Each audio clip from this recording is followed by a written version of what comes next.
Good evening. It's the Ibb10 live, 8 o'clock. We are always on time. Maybe a minute behind sometimes, but we're always here.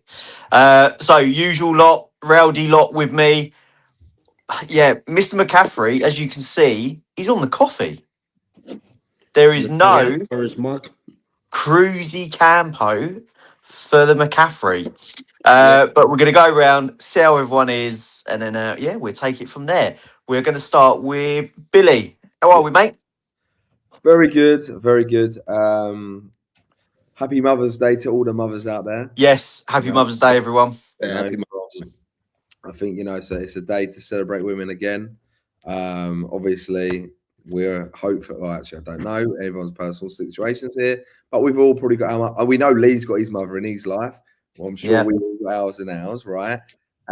Lee's mum has made many appearances on this pod, and probably will in the future. But it's a good day. It's a good day to celebrate the mothers that do a lot for us, our kids, and everything else. And yeah, just want to say that first and foremost. But it's been a lovely weekend. I actually went back to my. So we had a game yesterday. A little story. It's non-football related. I think it's hilarious. Yeah, go.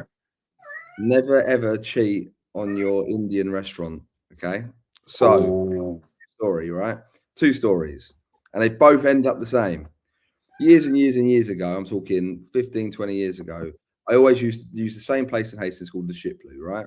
All the time. Loved it, loved it, loved it. I decided to be naughty and go somewhere else for two curries, right? I then went back. When I went back, they went, "Where have you been?" I went, "Oh, been away." They took me saying I was away, that I went to jail, right? So they thought I was in prison. A little 6-month stretch or whatever it was.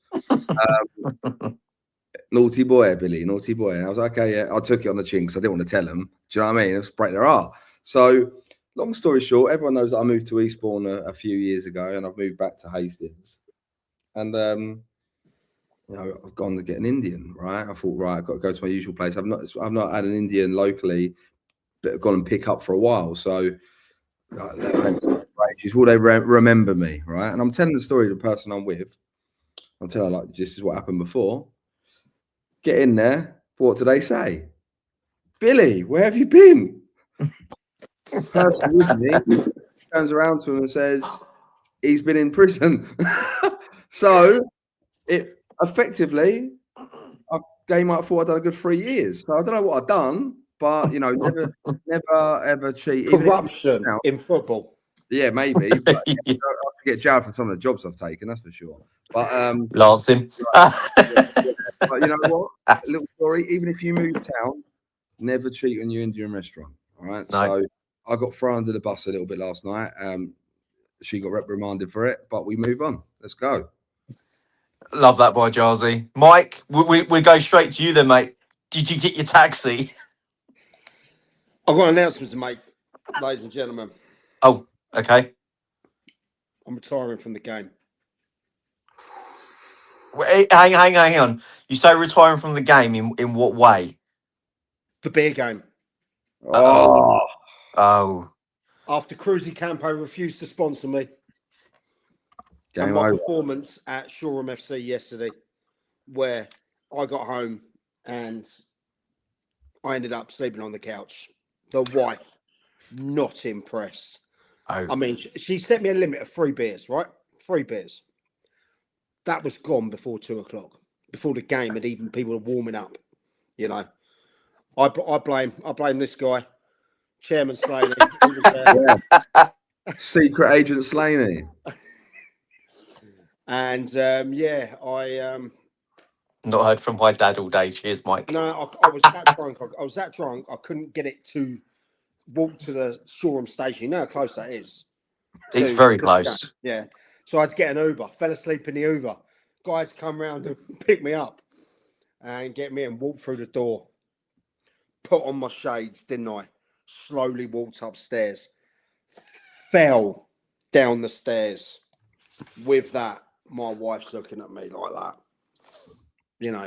You've effing ruined Mother's Day. I was like, it's fucking Saturday. Do you know what I mean? So yeah, so I've got a sad announcement. I'm out of the game. So We need someone to take it over. Monty. Monty. Will we destroy you at an early age? I think I it's had a pretty had a great clearly day. going to be a no on that one, unfortunately. I'm quite well known for not being a drinker. And it doesn't help as well because I've got an update on the old fat jabs. Go on. Drum roll, please.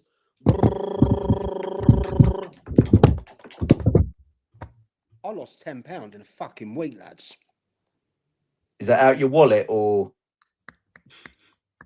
I shit you not. I That's shit good, you mate. not. It is like eating on a come down. It really is. You literally, my wife served me up 6 chicken wings, a little bit of salad. That's nothing. That is an entree. Yeah. Entree's entree for me. I ate half a chicken wing. I've managed today to nosh down 4 boiled eggs. That is it. That's it. Wow. Can't be helped, Mate. Mike. Can't be right. Got to eat. I've had today. I've had a fry. I cooked a fry up this morning. Yeah. Serious. This is me today. And the athlete that I am. I cooked a fry up this morning. Right. All the trimmings, mate. I was in that kitchen. You know, I had my pinny on. I cooked the whole thing up. Lunchtime, went to Lewis versus Eastbourne Borough Women in the Sussex game thingy. I did have an IPA and I also had a sausage roll. And then I've just murdered an absolute roast. How can you, with all due respect, have 4 boiled eggs? Mate, I tell you what, it's horrible. First and foremost, you lads know that I've got one fear, and that's needles. Right? Yeah. That ain't too bad. She gets me in a little bit of the old fat in the belly, sticks it in there, whacks it in, administers it herself because she chose for me to be on these. Obviously, it weren't my idea. If I stopped the booze, I reckon I'd look anorexic. That's the scary part, isn't it? Isn't it? Have you seen those pictures of old Ozzy Osbourne's daughter? Yeah. Yeah. No, A Zempic. Me at the end of the season, I'll be like that.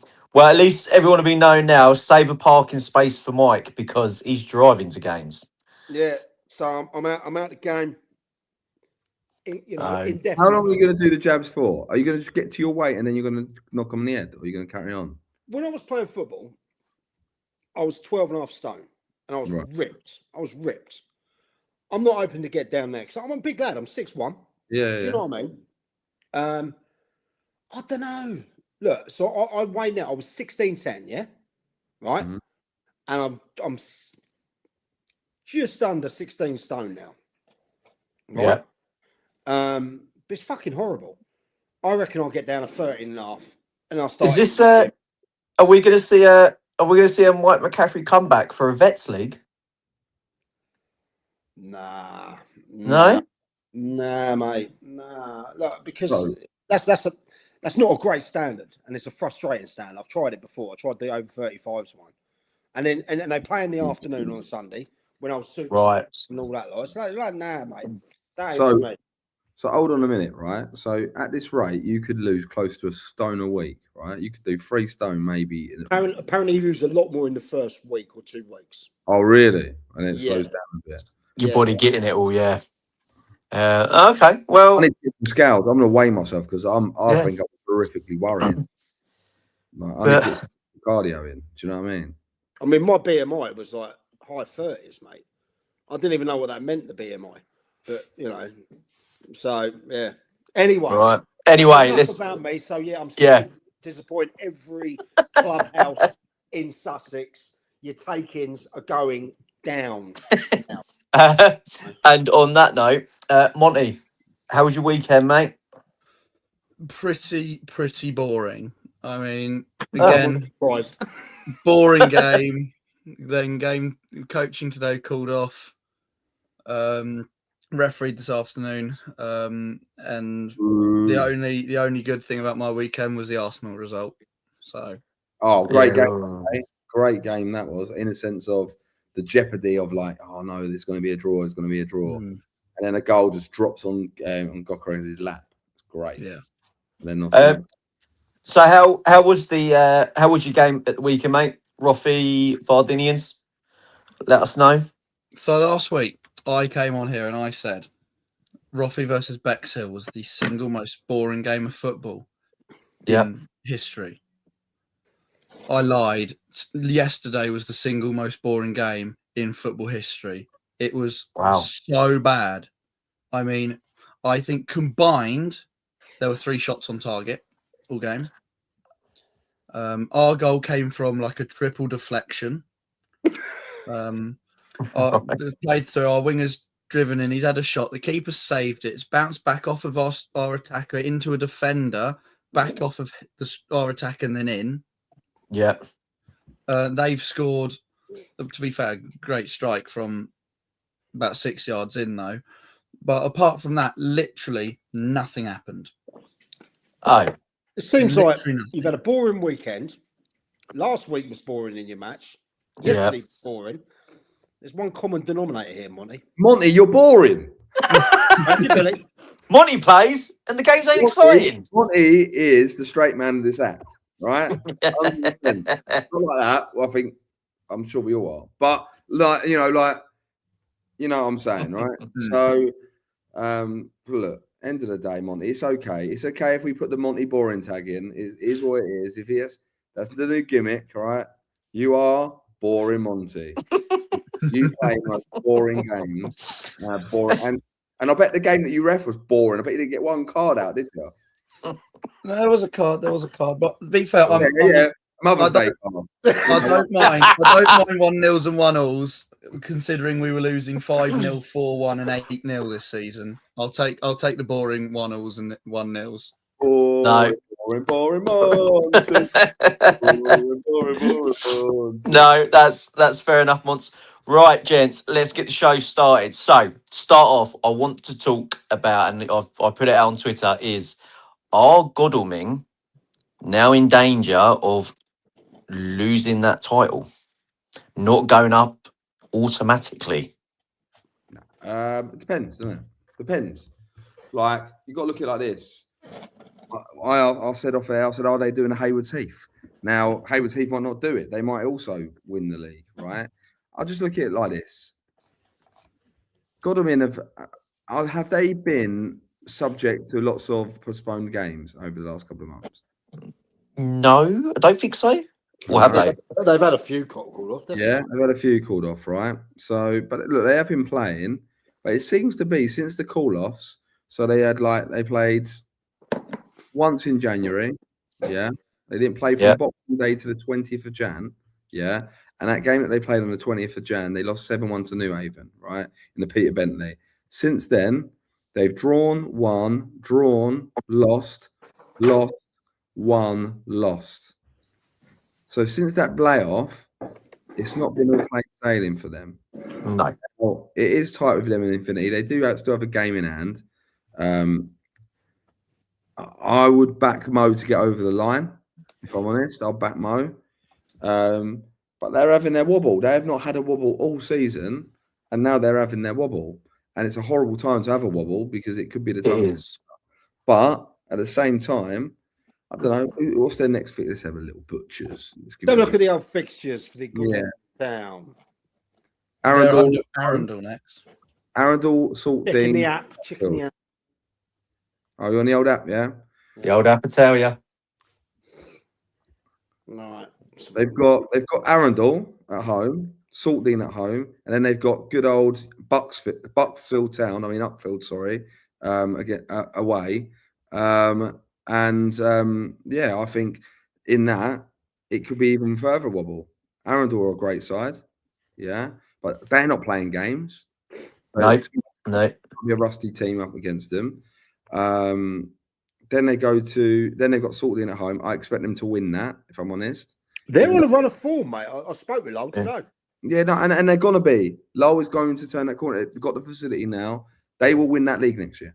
I'll say it now. You backing it now? Saltdean will win that league next year. Okay. I'm back. It's on record. They've got an outside chance of making the playoffs. But anyway, let's get back to and then they go to Uckfield. Now, Uckfield. He's checking the app. He's on the app. Yes, Mr. X.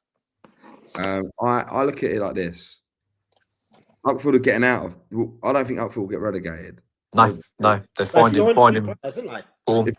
If you look, they got Ed Mabango, who was at SE Dons last year, playing up front. I know what he was quoting clubs in the summer to play for them.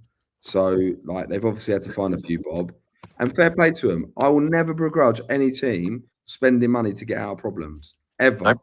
Right? So, if someone's now throwing a bit of dough into Uckfield, good on them. I'm glad that they are. And I want to talk about something I put up to Twitter earlier when people talk about no budget, because I'm fucking sick and tired of people claiming they don't have a fucking budget. Is boring. this Every level of football, boring, fucking boring. You all have budgets. You're all bullshitters. You all have expenses, whether it's 20 quid, 30 quid, 40 quid, whether it's fucking your jersey, out getting your lads to take a day off work that's and it, paying Jersey. their work to then fucking fly in? You're talking shit, all of you. Yeah. Stop using money as a reason you're not doing well or doing well. It's shit. Sorry, I've gone early here. We'll go on. We'll get on to that in a bit. Don't worry, Right. mate. But Oh, he's on one today, isn't he, old Bill? Go on to Godalming will, under Mighty Mo, get through. I back Mighty Mo. Right, Billy's backed it. Mike, what's your thoughts on Godalming at the moment, mate?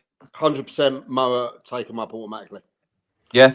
However, every team, and we've seen this with Stenning at the beginning of the season, Haywood Heath over the last month or so, every team will have a spell. Yeah? Yep. It's how you ride out that spell.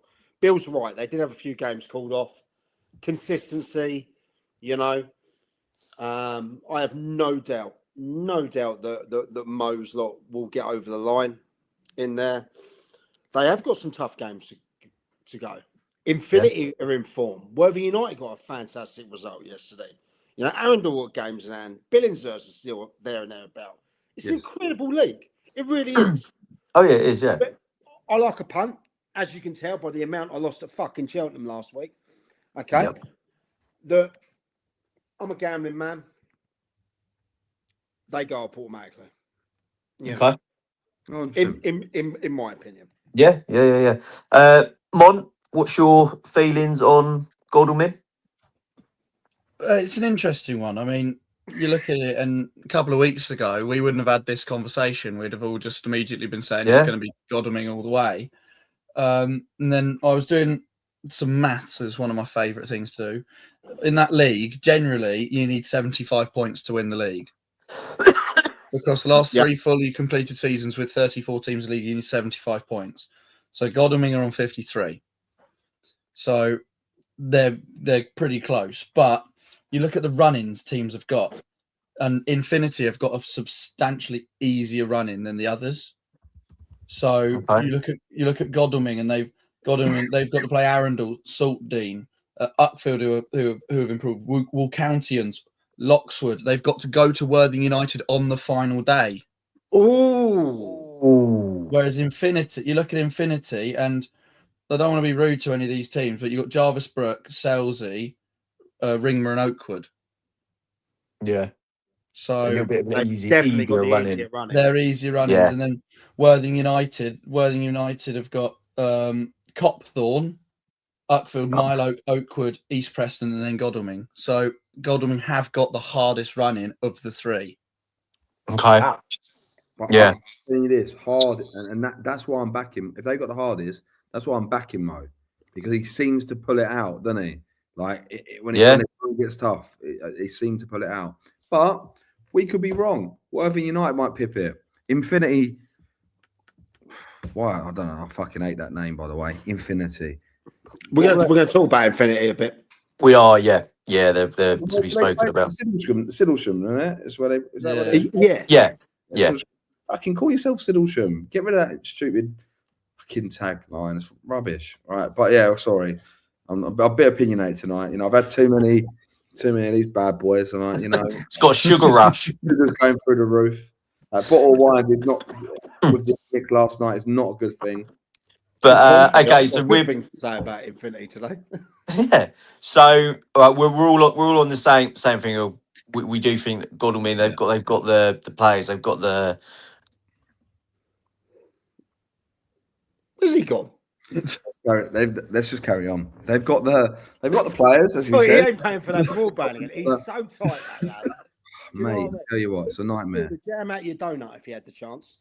He would. So right, okay, go on. You want to talk about Infinity, Mike? Go on. I do want to talk about Infinity, but I know Lee's got a bit of stuff to say as well. All right, so we'll wait for him to get back. Can we talk about budgets then? Yeah, one of my favourite.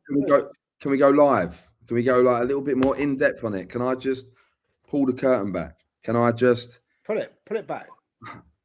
And I want people to jump in on this. I really do, right? And I want there to be comments, and I want it to be controversial, and I want you to say what you think, and I want you, Monty, as a player, to say what you think, right? And Mike, as a player, you've been Lee. We're going to sorry. No. Sorry, my daughter called, and I didn't realise it came straight through. Lies. Right, I'm really going in depth for the moment about these budgets, right? And then we're going to go into Mike. You've been a player, you've been around it, right? Shout out to Beth, love Beth, she's brilliant. Is that Beth Chapman? Is that? Yeah, she's amazing. Yeah. First queen in the dugout, she was. Yeah. Yep. So, my thing is this. Oh yeah, no, I remember I listened to her interview actually. Very good, very good.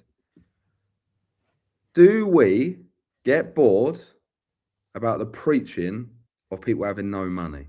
Yeah. Yes. It's boring, isn't it? Whether they admit they have money or not, they also have sponsors that aren't spoken about. Or paying expenses. They go, yeah, we don't pay our players. We give them and then they go, well, I know he gets money. Yeah, it's expenses.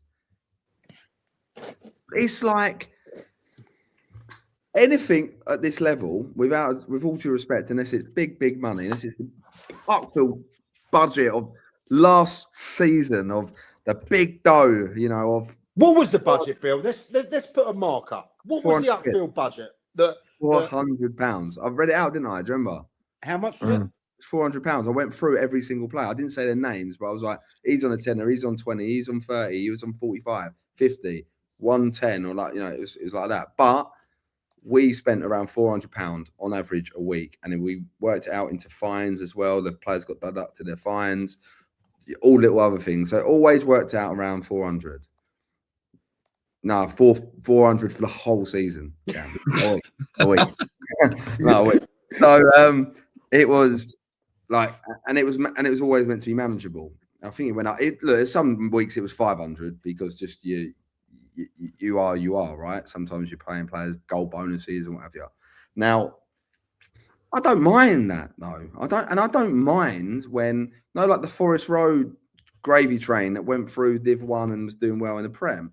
It is what it is. If Andy wants to do that and wants to continue that, East Grinstead, albeit relegation has now been confirmed, so they'll either be playing in the combined counties, Skeffel, or our Southern combination next year.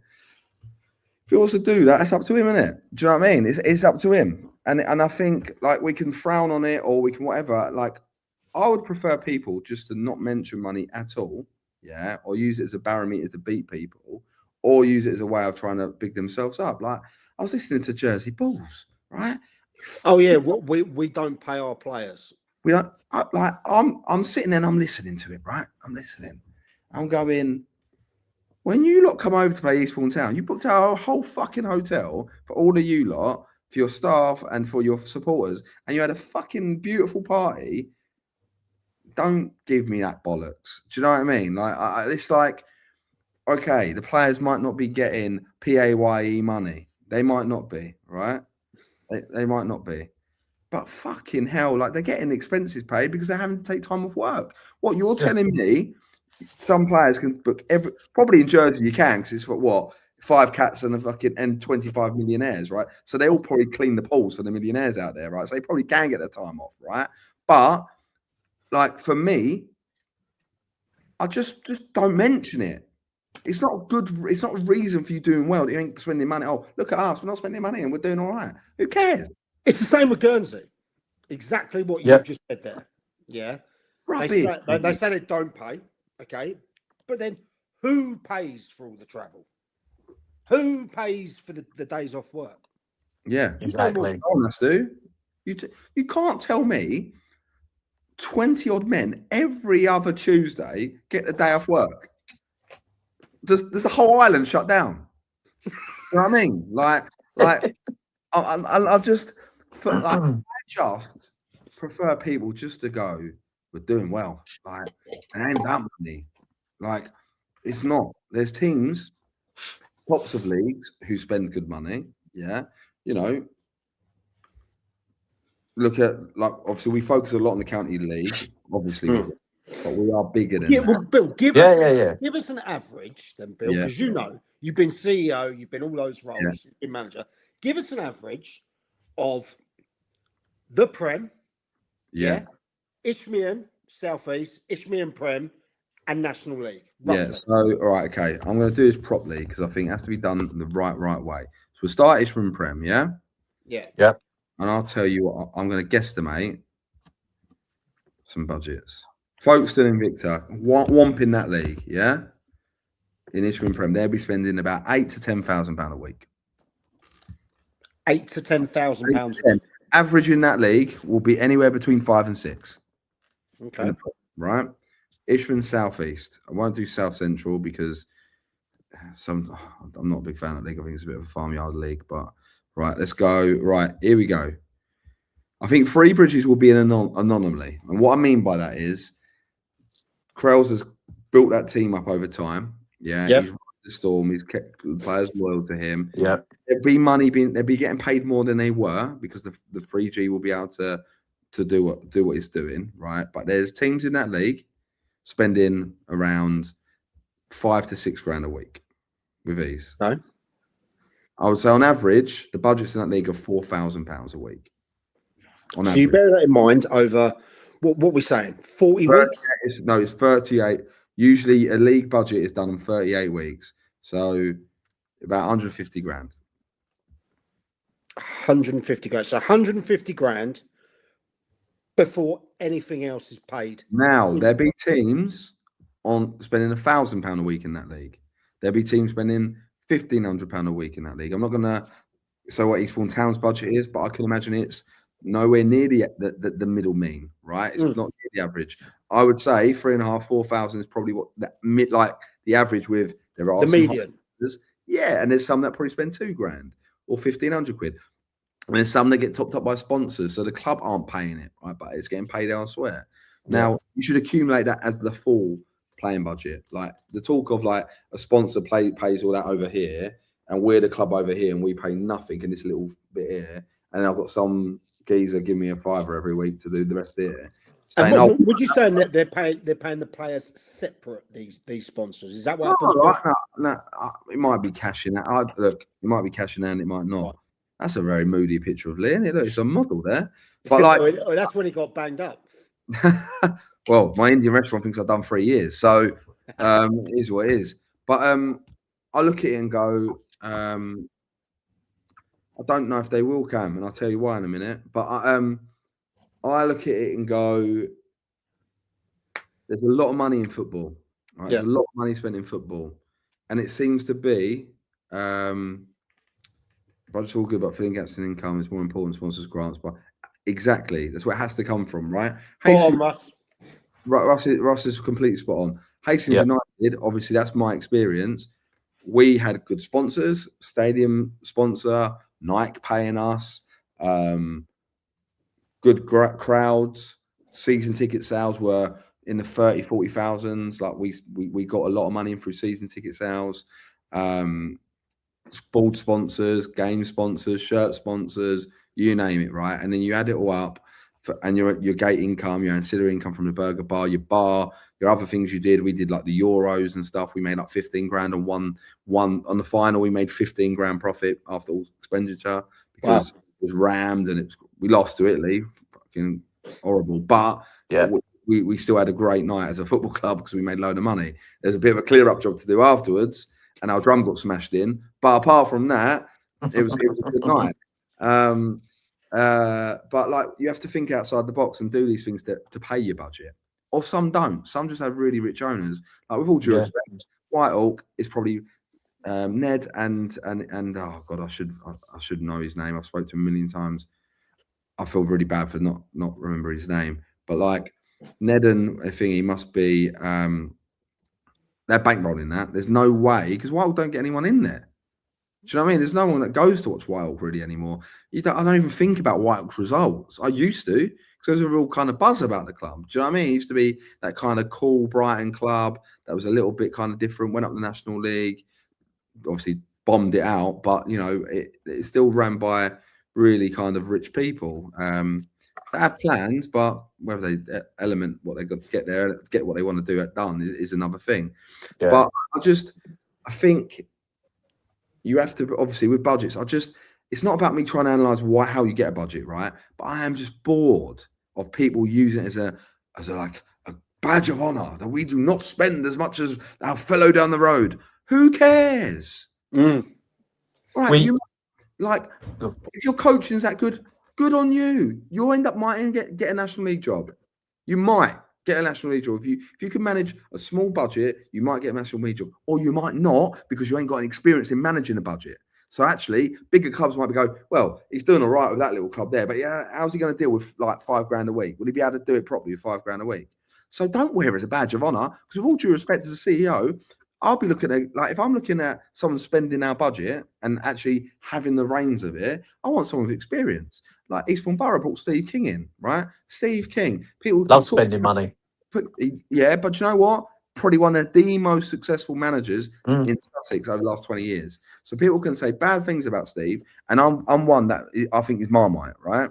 He's not a tactical genius, but he's got a beautiful black book. Right, he knows people. He's a motivator of people, and he's a very good. When he gets people playing for him, they play for him. Right. If you look at the clubs he's taken to promotion, whether it's Lewis into the national, all the way. Few of them have gone bankrupt, though, haven't they? What's that? A few of those clubs he's had have gone bankrupt. No. That's all. That's a sense like that is what's the word? Sense. What's the word? That's drama. That's dramatizing the situation, mate. Because it's the same as people going, "Oh, Billy, look what Billy did to Lancing." I did fuck all to Lancing. I didn't even get. I got 1 point. Did fuck all, right? But like, I would have got more than you. You've got 2. Yeah. So you look at it, yeah? Like it's just it's kind of like it's a spin on the character of Steve King because he does. What do you think these clubs aren't giving him the money to spend? Do you reckon he's going in there going, I'm telling you now, this is what I'm spending if you like it or not? No, of course he's not. It can't happen every club. They're all giving him the budget to spend. I just think so. Like you keep wearing it as a badge of honor, gentlemen, and you'll still be at small clubs. That's my opinion. And I just think, just fuck it off. Who cares? Yeah, I think you're right. And Ian was saying, like at Horsham YM, come on, like he's had to spend a little bit more in the last couple of weeks to get his club going where they need to go, like gearing up for playoffs. Do you think he's bored and gone, I need a bit more, please? Do you know what I mean? I mean, there's teams like Sterling and Hayward Seaf that get a load of grief for this, but they get numbers through the gate. Yeah. Exactly. You know what I mean? They've got stuff around the club that generates revenue as well. They've got containers, they've got things like that, CAFs. Yeah. You know what I mean? Yeah, and also not only that, they're clubs with sustainable income, like you say, sustainable income outside of football. Yeah. 3G pitch, always booked up and used. Yeah. Yeah. And then like with Hayward Seaf, they've got a shrewd an owner that will find a few bob here and there. Do you know what I mean? He knows what he's doing. But also they get like you said, they get the crowds as well. You can expect, on a good game and a good day, about 300-400 people to Stenning. Haywards Heath, you could expect about what would you say, Mark? About 450-500 people. Yeah, maybe. At a push. I reckon there'd be more than that on that April the 6th game. Oh, absolutely. That's even I was just about to say Shoreham, another one that probably have a little bit of expenditure in the last couple of months and not break the bank. I don't think the Stu's very adamant that he's not going to break the bank, right? He's not going to go and spend silly money in that league to stay in it or to compete. They've got to find a way, yeah? But you still need to give a little bit in or there, right? So I think we need to walk away from money a little bit. Yeah. And because I think it's noticeable when people are spending money. You can tell by the you can tell. You can tell, right? So let's stop talking about money and start going, because it's haunted county football forever, isn't it? Yeah, absolutely. How much for the under 16s? And I'll tell you if it's scandalous or not. I'll tell you if it's scandalous, Stu. So let me know. Right. So like I think for me, we all have to like just let your fucking football do the talking, let your team do the talking, you know, like because it just becomes an excuse for why people are doing well or battering people for doing bad. Like, sometimes it's just you might be overpaying players, but they're the wrong eggs through the door. Do you know what I mean? It's the wrong eggs, and they're actually stinking the joint out, but they're earning dough, and you might have committed to them on the contract, or you can't get them out the door because I don't know they're friends with 3 or 4 of the players, and a dynamic shift. It changes to who you bring in and how they are with the team in that. So let's comment below. So let's move on. Let's look at Infinity yesterday. Big win. You can't say, look, they played Cotthorne. Okay, yeah, they played Cotthorne, but they still went and won 7-0. So obviously that's going to give them a boost for the running as well, like we were saying. Won't have letting 118 goals in, though, Lee. Yeah, no, that's absolutely. I quite fancy getting a team together. Mike McCaffrey at the back, you at right back, Boring Monty in goal, myself in the dugout, and we'll be all right. Do you know what I mean? So, I'll be honest, right? Infinity. Last year, I interviewed Sean Gale, previous manager. Yes. Done everything in the game. Took Avon and Waterlooville to Anfield, I believe, as well. Yeah, we did. Yeah. Left the club. Oh, here they go. They're back and forth already. We'll leave them to have their little back and forth. That's the point. Yeah. Oh. So I was worried about them. I thought, are they going to have direction? Are they going to lose players? Are they going to? They seem to have gone on. They've kicked on. Yeah. Okay, and now they, I believe, are the most serious threat. Yes, agree. To Godalming for that title. I really 100%. do. 100%. You know, I went down there with Arundel last year, Bank Holiday Monday. It's a fair old trek to go. It's a fair old trek to go. And that's your gaffer there, Monty. Shout out, Jack. He wants you speaking up, Mont. And it's a tough old place to go down there. As we know, it's the old Siddlesham ground. They've done a lot to it. I'm actually going down there on, I think, April the 8th. I've been invited down there to have a chat, you know, see things behind the scenes. Looking forward to meeting the chairman and everything like that. But they've turned it round. They really have. You know, the new coaching side that have gone in there, done bits. Doing great. And they've got some really, really good players down there, mate. Yeah, 100%. You know? And it is a tough place to go for the home teams, for the away lads that go down there, because you know you got that proper old school feel. They got some vocal fans. There can be a little bit of a 12th man as well. I like it. It's proper.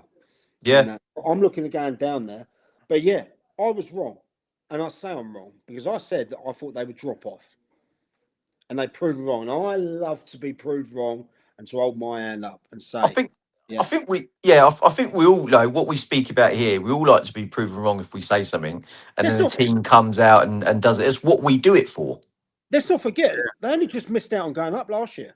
Yeah. In the playoffs. So Mont, what's your take on Infinity? As Jack wants you unmuted, so far away. I'm used to him saying that. He tells me that when I'm fucking playing. So, yeah, I mean, yesterday they were 7-0 up at half time. So Harrison Cable, who obviously was at Petersfield last season, scored 4 and was then subbed at half time.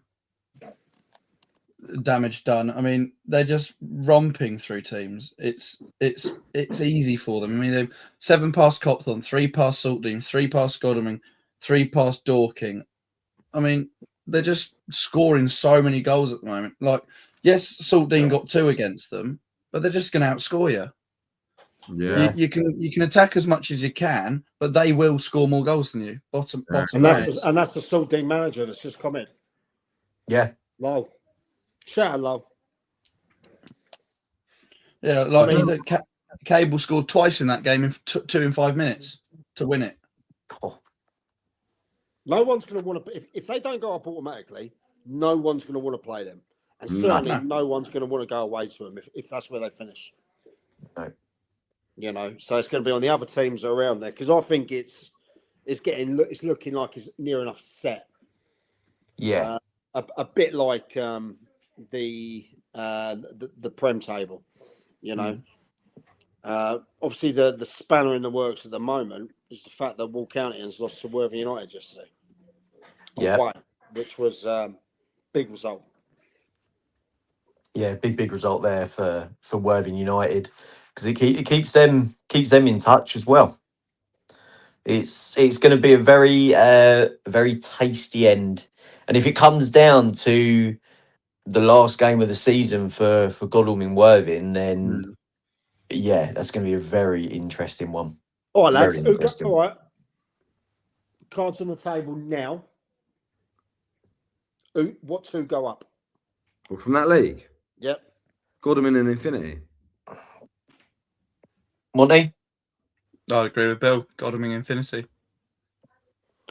I said Godalming and Worthing United, but the run of form that Infinity are putting together, it'll take a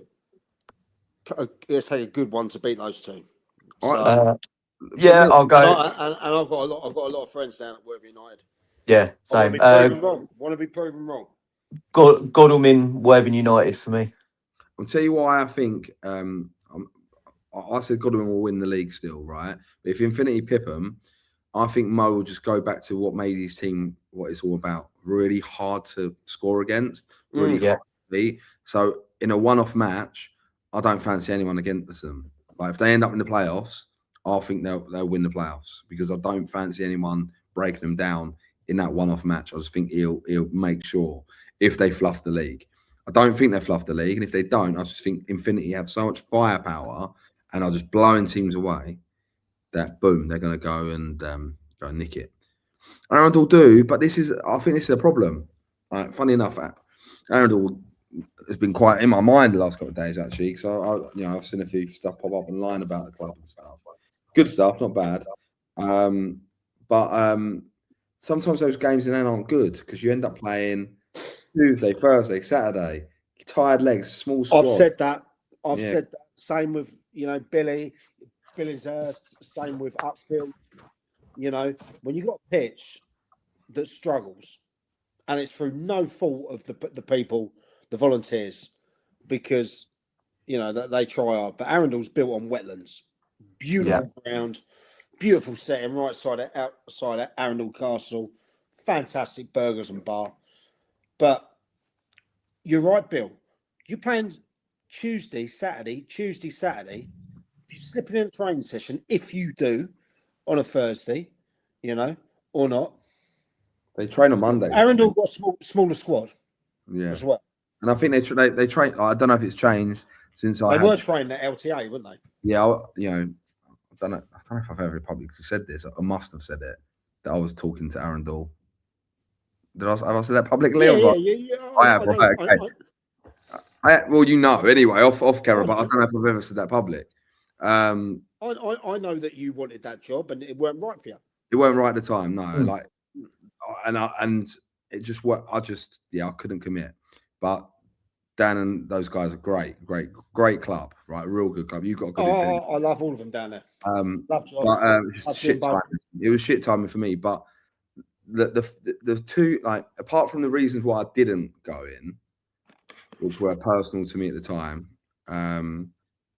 the two fears I had, and I think it's now catching on them, is one, the postponements, similar to an Upfield situation, and the training night. It might have changed now, but the training night I didn't think it was effective to train on a Monday, right? They're not doing anything if you until a Saturday. Do you know what I mean? Just didn't think that was feasible.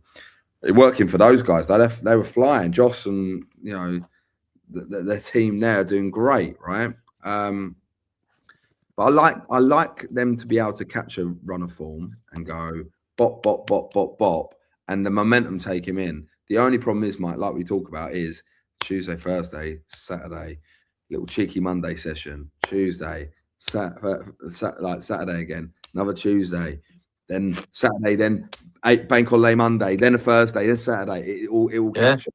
And I think hopefully they don't get too caught up in it. I know they're four in hand or whatever it is. But they just need to. They need to get the momentum going, because it could be an outside shot. Like we talked about them a few. Like how long few shows ago, yeah. That Arundel are a club that, without a doubt, could. Stu, Marlow, great result yesterday, fantastic. Still don't think they're making the playoffs, mate. No. Can I also just mention, right? This is how budget we are on the Ibb10. Go on. The hotline won't charge up. Oh no! Oh no! So I'm gonna do something really fucking stupid. You're gonna put your number out. The McCaffrey number is going out. Oh dear. I only want comments and nudes. That's all I want.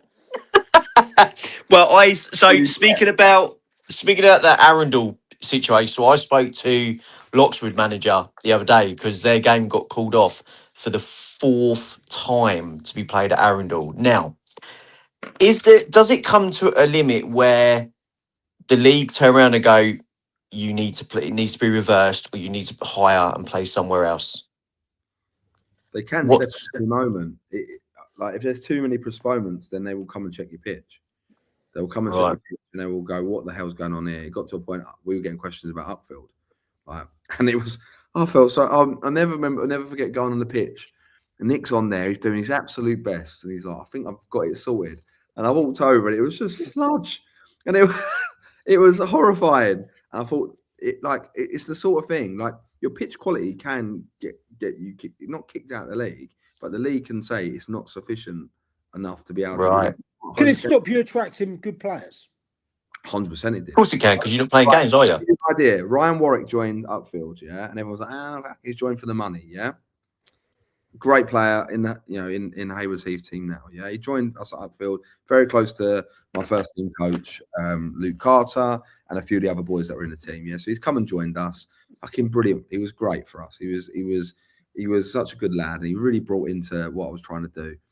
But we didn't have games on, so players kind of talked, didn't they? Like, oh, well, I was playing at 3G at New Haven. I'm now not even playing at Upfield. Yeah. Money that I'm even getting, my £850 a week plus bonuses that I was getting at Upfield, I'm not even getting because I'm not playing, right? So he went back to New Haven, and he did it with such a he was on the he came to the Christmas party and stuff like that because he's really part of the boys. And he was like, I fucking loved it. Loved working with you, but I just have to play football, Bill. And I remember when I come and played you. Yeah. At Arundel. We were warming up on the side, mate. Yeah. And it was just, I thought the game weren't going to get on. Bad, weren't it? And the game was not going to go on. But I was, and you know what I talked about? You put it on because I battered you, didn't you? Yeah. You it on. This is my biggest problem, right? If I will do anything to get a game on, even if my team's not in the right frame. I'm not one that will do your integrity. They tried questioning. They tried to question it last week. It could have been questioned. Like, I will not do a tactical postponement, even though lots of people do. Right, lots of people do it. I won't do it. I just can't do it. A fixture's been put in place to be played on that day. Play it. That's your cards you're dealt. Get on with it. If you ain't got players available, you ain't got players available. If I don't know, whatever. Like, just play it. So, yeah, I should have called that one off. 100%. Fucking red card. 1-0 up. I'm thinking I'm Billy Big Bollocks in the dugout. Next minute. That's the first time I met you as well, isn't it? Yeah. I thought this bloke's he's an idiot. I was all about you. I thought I'm going to go for him. I'm going to go for him. It was brilliant in the dugout. It was and then wicked. we went 1-0 up. We were cruising. then a fucking player goes in for a tackle. No, We were then absolutely Mike furious. McCaffrey got his tactics board out, changed a few things, right, outmaneuvered the project, and it was game over, mate. It was, I mate. You done, retired, mate. I retired 2 games at that level, unbeaten. Who else has 100% record at that step? Exactly. You, Michael. All right? The only one. So, like, yeah. Monty, so we're talking about games getting called off. So, Mon, you're refereeing a game. So for you go and do a pitch inspection and anything like that. To what point do you look at a pitch and go, it's no good, or to what point do you think the game can go ahead and we'll take it from there? I mean, I always look at the key thing is, does the ball roll? That is a key thing, and does the ball bounce? I mean, and yesterday is there at a Roffey, special rule, Monty? the ball has got to be able to roll unimpeded. Okay. So if the ball's rolling across a pitch and it rolls into a puddle and stops, obviously that is then impeded. But I mean, yesterday at Roffey, the ball would go 20 yards up in the air, land down and go splat. Yeah. No bounce, which you could then say that bit's unplayable. Disgrace. But Get the game obviously off. you want to push through games. But for me, I'm looking at this. I always look at it from a safety point of view. Yeah. Is that pitch going to endanger a player's safety? So our big issue was for my under 18s today. We were meant to play at home. Yeah. Our pitch got absolutely murdered yesterday. We didn't get a chance to repair it. So we had massive, great big divots about that big and about that deep, and we don't have a chance to repair them. So you can't play on the pitch because players are going to put their foot in it, do their ACLs. And when you get our right-hand side of the pitch is sticky mud. Yep. So you put your foot in it and your knee will go. That's what. So when I'm refereeing a game, I look for safety potential for an injury. Yeah. Can people stop sending me now, giving the number out, sending me pictures of beer cans and drinks there? As well. You know who you lot are. All right. Send in the Cruisy Campo. He'll love that. I'm gonna send a pic. I'm gonna do him in a minute. I'm gonna disappear from him. I'm gonna get on my bed with a can, naked. It'll be one of those little micro cans. No, what stubbies? Little stubby. That's it. That covers all my glory. Okay, so moving on before this goes X-rated, which it could do after 10. Good. Now, big win yesterday, and you could say an upset. Lancing beating Eastbourne United 2-1. That went on my bingo card yesterday. No. Massive win for Lancing that really keeps them in that relegation fight to get out of it. So yesterday, big win, and also what do you think that does for the minds at Eastbourne United as well? Well, I'll tell you what I think, right? Eastbourne United, most informed team in the league, play the Lancers, right? The worst in the league. Big result for Dow. Big result. Alex Lang, last minute winner, right? Was it Langley? Was it? Had to be Langley. Had to be Langley, didn't it? Last minute winger. Love that. Right? Yeah, fantastic. At the Culver Road, in front of 140 odd people, I think it was. Lancing. But what that does is, right, for Eastbourne United, I think that's it. With regards to playoff hopes. Yeah, that's done, right? They're 11 points off Peacehaven, and Peacehaven ain't stopping. We're talking 14 unbeaten Peacehaven. Yeah, and also we'll mention them later. Yeah. Also, on that note, right? I don't understand why they started because Eastbourne United. Let's be honest, the reason they're not in the playoffs is because they had such a terrible start to the season. They were down there. Probably doesn't help them that they seem to get players through the door in November when players want to leave clubs. Yeah, which you have to then question. The summer recruitment can't be great because And look, and it's some really strong characters down there, so they might take offence to this, and it's not meant in that way, because Anthony Story is he definitely likes to, he plays the mind games in the dugout. He even off the pitch, right? They seem to have a lot of fun down at Eastbourne United, right? They're a very character based place. And he's a great footballing coach. All stars his academy, produces players. He's a very good coach. Yeah, he is. He is. His sides are very different though to his academy sides. Like they're good, like ball playing sides, and doesn't seem to translate that to men's football, which I don't get, because he probably have a better reputation. Like, I think as a manager, he'd probably go up the leagues because of if he carried that same DNA through. Because I think that's attractive to clubs. Like, I don't think some of the stuff they do is attractive to clubs. Yeah. If I'm honest. So with that, it's like, okay, that's them done. But with Lancing, what's that? Wait, Glangy curled a great free kick in the near corner. Oh, alley. Oh.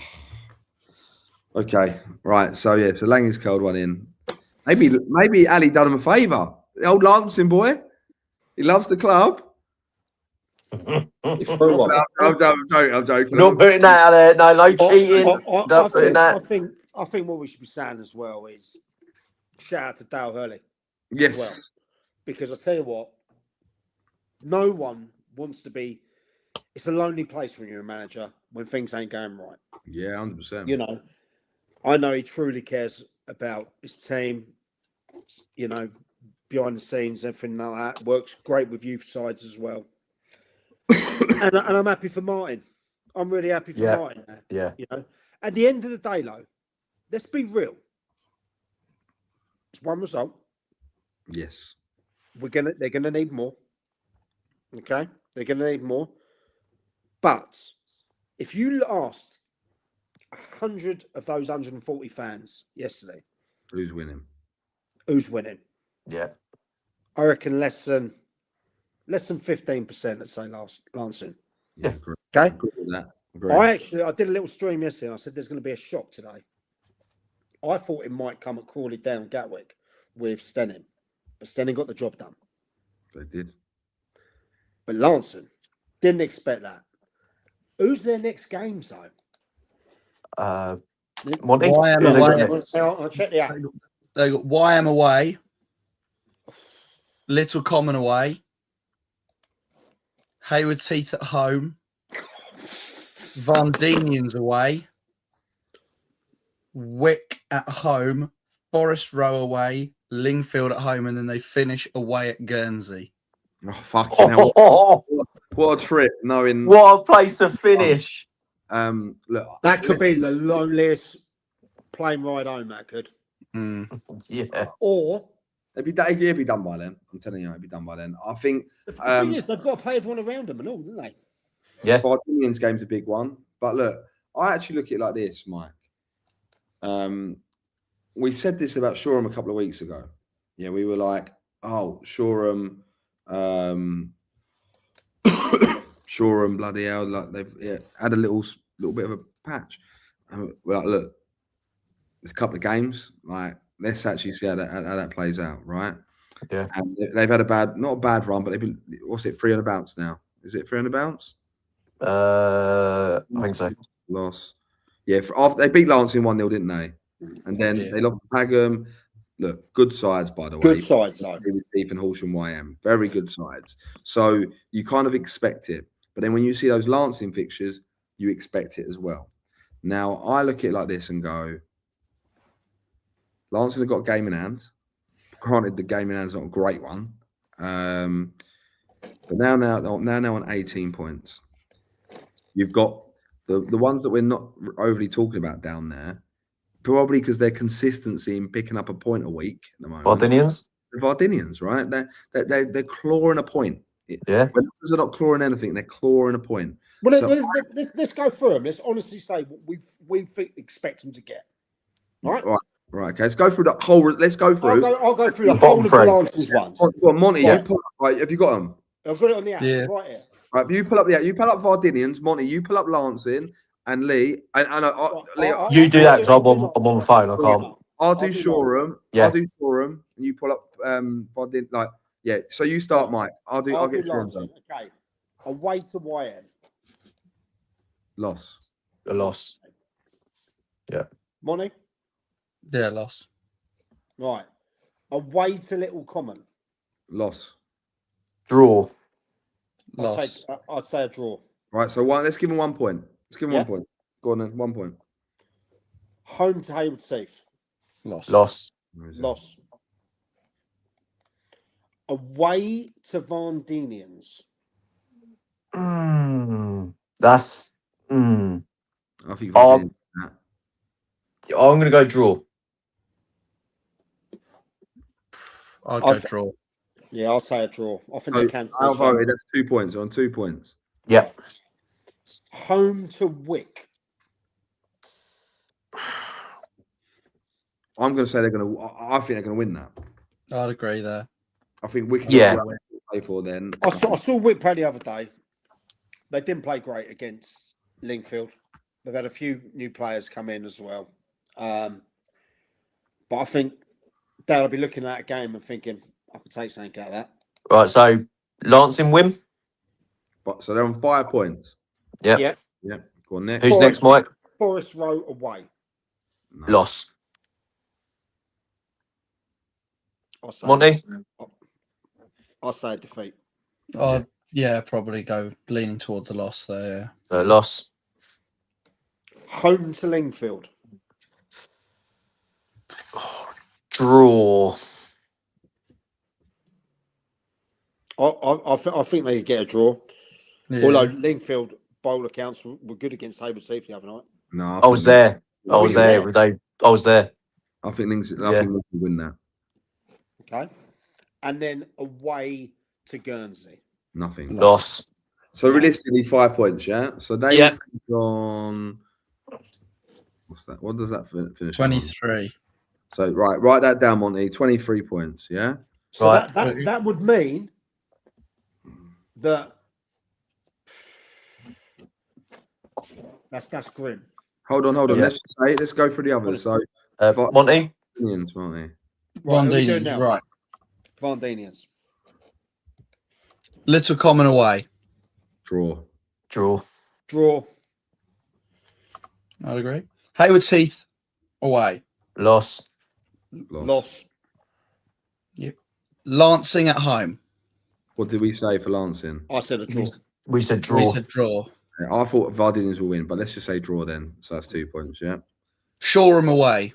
We got Stuart in the building. We got Stuart. I'm I going. said draw. By the way, I I'm coming said- to that game. I'm just letting Stu know I'm coming to that game. I'm going loss. I'm going draw. I'm going draw. I'll go draw. So draw. Right, 3 points. Lingfield at home. I think another draw. I think they're the draw specialist of the league, aren't they? I'm going loss. I'd go draw because of the I'm home, going Lingfield win. home advantage. Yeah, I'm going Lingfield win. Right, so rock, paper, scissors for it then. So how Right. many Ready? have I got them on? Yeah. Are you ready? 1, Yeah. 2, 3, go. 1, 2, 3. 1, 2, 3. The fuck's all this? 1, 2, 3. Yeah, I You won. got it. Right, so how many is that? Draw. There's a Draw. draw. Around That's four. So three points they've got so far. That's 4. 4 points. 4 points. 4 yeah. points, sorry. Home to Seaford. Oh, Joe, I would I'd say win. I would say a win. Right. Yeah, I'll go win. So that's 7. I think Seaford, they've done great to settle where they are now. Yeah, I think they'll be fucking it off by then. So they're done. And obviously Darts has taken over now. Great guy, I know. Always tough. Are they home or away? Home. It's at Vardinians. That's So right. I'm going Vardinians win. I'll go a home win. Even though I love Seaford, I just think what they wanted to achieve, they've already achieved it this year by staying up. Yeah, so that puts 7 points so far for And then Ardinians. they finish away at Crawley Down. Yeah, they lose that. Loss. So that's 7 points. That puts them on 26. Right, here we go. Stuart, close your ears, son. Go through these ones. Right. Shoreham, Bexhill United away. Loss. Right. I'm going to give them a point. Mike. Why not? Well, it's about opinions, isn't it? Yeah. Polgrove, they got Polgrove's our place to go, mate. Our place to go. I'm giving them a point. Everyone else? Loss. Loss. Loss. Right. Tried, Stu. Only because you're trying to get a free drink next time. Yeah, free coffee or something. Yeah, free coffee. Yeah. Right. Home Stenning. Loss. Loss. Loss. Wick away. Win. I'm going to say win. I think Win. they're Yeah, I was thinking win as well. I think they're going to win. So that's 3 Hey, points. I'll give a win. That's 3 points so far. Right. We said Shore and Vardinians was a draw, didn't we? For Yes. Vardinians. So that's another point. Four. So that's 4 points. Crawley Down, Gatwick away. Draw. Crawley Down. I can't see them beating them. I think it's a loss. Yeah, loss. Shoreham at home against Eastbourne United. I think Saturday was a freak, by the way. I don't think Eastbourne United are we've all seen them play. They're not easy to beat. Let's be honest. They're a horrible side. Loss. Yeah, Sorry, Stu. I agree. I think that was a freak result. I mean, I haven't read the match reports or anything like that, but take nothing away from Lancing, but Eastbourne United are a good team. Yeah. Really And good. then they finish up away against Lingfield. Win. Draw. Draw. So how many points? That leaves them 21. Right. So how's it look then? That would be Shoreham, Lancing. Vardinians, as we are. Right. Let's see if we're right. We're probably wrong. So let's be honest. This game's a horrible matter of opinions, isn't it? So we're probably wrong, and we'll probably see Shoreham in the look. Cam said we were extremely lucky against them. So we have to take it for what it is. So look, hopefully it is bollocks you lot, and the mighty Shoreham can do something. The same as it's horrible. We all want Lancing, Shoreham to stay up, we all want them to stay up, both teams. But unfortunately, 2 out of those 3 are going down. Yeah. I'm just glad they're showing a bit they've all not just been getting beat 28-0 every week and just dipped out like an East Grinns did. So are we also saying then, are we also assuming now that Connor Hawes, Midhurst and Eastbourne, even they're only on 25 points, they have they're are we assuming they're okay? More than okay. Yeah. They're gone. Okay. So that means you're assuming Wick and Crawley Down are okay. But we've given Wick a couple of defeats in there. Yeah, but they're on 27 points already, Mike. The others won't catch them. Oh, yeah. Like even that's Mike McCaffrey maths. Ding, ding, ding, Yeah. ding, ding. Come on, Mike. You said East Grinstead were going to stay up, so yeah. They're now down. So God rest their soul. I don't know. Yeah. Look, I expect one of those to surprise us. By the way. And one of the managers is not happy with me. Go on, say the team. Sorry, Mr. Baldwin. I'm sorry, buddy. I'm sorry. But you do look really nice and slick in your profile picture, though, Lee. Sorry, brother. You know I love you, mate. But it's all about opinions, and I want to be wrong. I'm meant to be going there next weekend as well. Well, you're not now, mate. Yeah. You're banned, mate. I got in early last week. I thought when we started this podcast, I thought by March we lot of would club, be yeah. absolutely ostracised by this league, by the county league. Thankfully, people actually don't take us too seriously. Yeah. Do you know, when I was at Lingfield game Friday night, a few of the players and fans there sporting their like IBB10, and they were like, it's a great thing to watch on a Sunday evening. And It is. that's actually a perfect moment for me to mention yesterday that I had someone thanking us, including yourself, Billy. Oh, really? Gids from YM. Oh, really? Yep, caught up with him yesterday. He wanted to thank for the personal support and being able to speak out. Now, obviously, we know that that's case closed now. Yep. You know, but I just wanted to bring that on. Shout out, Gids out. No, kids. Thank you, mate. Well done. Okay. Right, lads. Before we get any bans and that, and to be fair, you know, I've repaired my relationship with Midas as well. So You've repaired it with East Preston as well, mate. yes, I have. I tell you what. Exactly. Yeah. I could be up for a football peace award. Do you know what I mean? Yeah. Actually, that's quite a good thing to move on to next. So, Horsham YM doing a bit of dealing and moving. They've signed Zion from East Preston. Big player to have in that squad. Should be no. Yeah. But I've found out over the last couple of days why I'm not going to talk about it on the podcast. No. He can only play at step 5.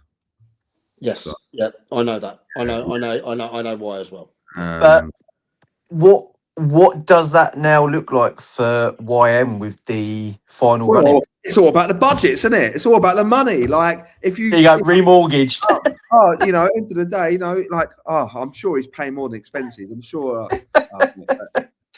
I'm gonna be candid. I had a conversation, and I hope Giles, don't mind me saying this, right? Because obviously I speak to a lot of managers, like in all the leagues. I speak to so many weekly, right? And it's whether it's just catching up as mates or how things going or advice. We talk. Like, I talk to them all, and you know, Giles told me of the opportunity, and I did try and sneak him to Hastings. I'm not going to lie. That's why I know that he's. No, I'm joking. That's not why I know. It's but I've always said with big players and big characters or so-called big kind of budget players, as they call them, can it upset the apple cart, right? Yep. Have a really, really good. I witnessed it for myself for the first time properly. So obviously we played them in pre-season, but I witnessed when they went to play Borough, and I know they got beat in the second half, and the game was quite like a big scoreline. Didn't really reflect the game at all, if I'm honest. And they were playing step 2 side. You can see how much they all play for each other, how much they're all in it. Yeah. It's like a band of brothers. You know, it really is a band of brothers. You probably witnessed that again yesterday. I know you guys have been around Horsham a lot more than I would have been. And I always worry because people get at the end of the season, so you think about kind of getting that extra bit of firepower through the door. What do I need to stay up or get in the play to win? I had that today, Bill. I had a manager ring me today. Yeah. That he's cried out for, I won't say who it is, he's cried out for a striker. He has approached loads. Yeah. And he can't get one for love nor money. And there's money. Yeah. I always look at it and go, sometimes it's all about the character you're bringing in. Now, I'm sure Horsham YM are diligent. They are. I know they're diligent. I'm not stupid. I know the team there, right? But like we have honest conversations, and I just said, look, you've got to make sure it's the right character you bring through the door. If you bring a couple of players through the door and they're expensive, it might make some of the other players go, Do you know what I mean? Like, hold on. But isn't that the manager's job? Absolutely. To be able to manage those egos. But there's a difference between people who can manage and people who can coach. Okay. Tell me the difference. Well, people skills sometimes forgotten by coaches. I think, yeah. I've worked with a lot of unbelievable coaches that have shit people skills, but put on a great session and understand football a million times better than I would ever know, right? Then I know there's some good managers who just get people and people love playing for them, get excited about them and go, fucking hell, like, I'll run through brick walls for you no matter what you want, Gaffer, because, you know, you might have picked me up off the floor, or you might have told me a story about yourself that allowed me to relate to you. Like, there's ways of managing people, right? And I think you learn that in the real world. I think you learn that through jobs. I think that if you're a manager or a sales manager, or I don't know, like Gilesy being, just a scaffy anyway. But like, you kind of, Yeah, that's what he is, mate. It's just a scaffy. But like, Scappy. in those areas, like, you learn about people and how to manage people, how to look after people. And I think that's a really, really valuable skill.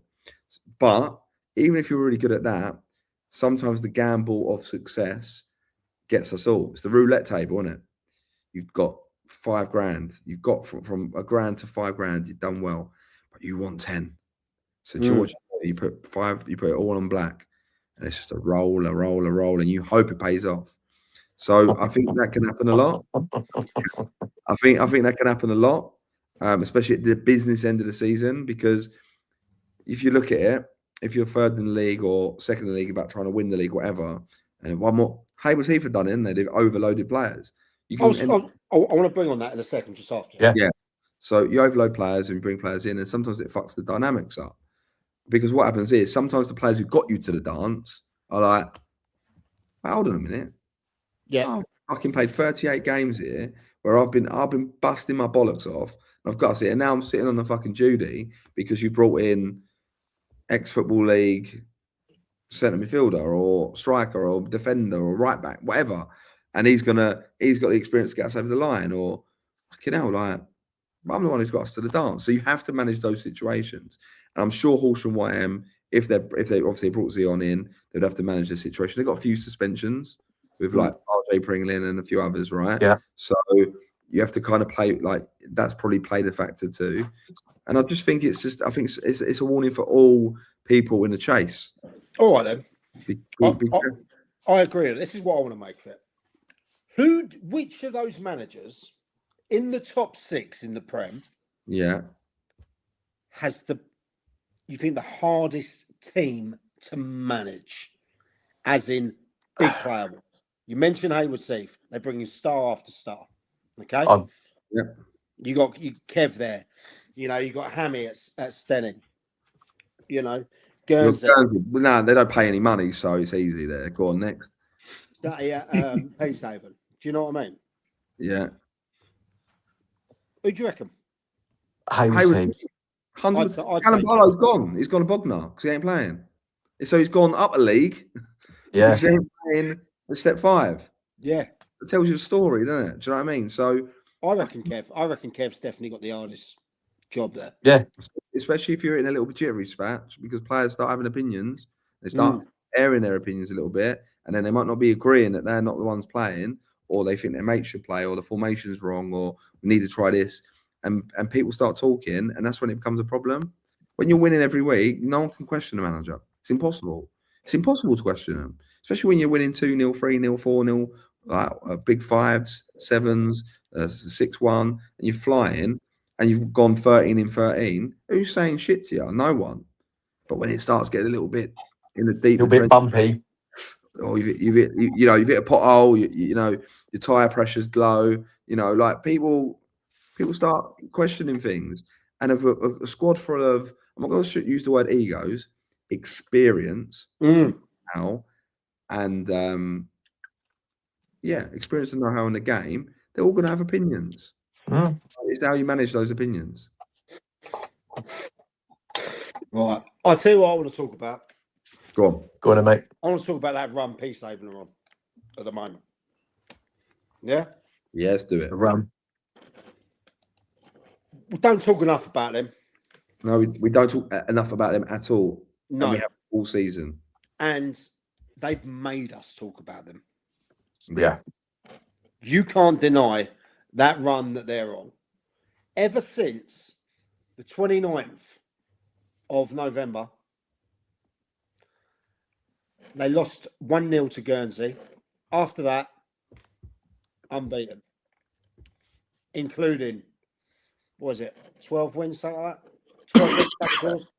What are they, Monty? Are they 12 wins in a row?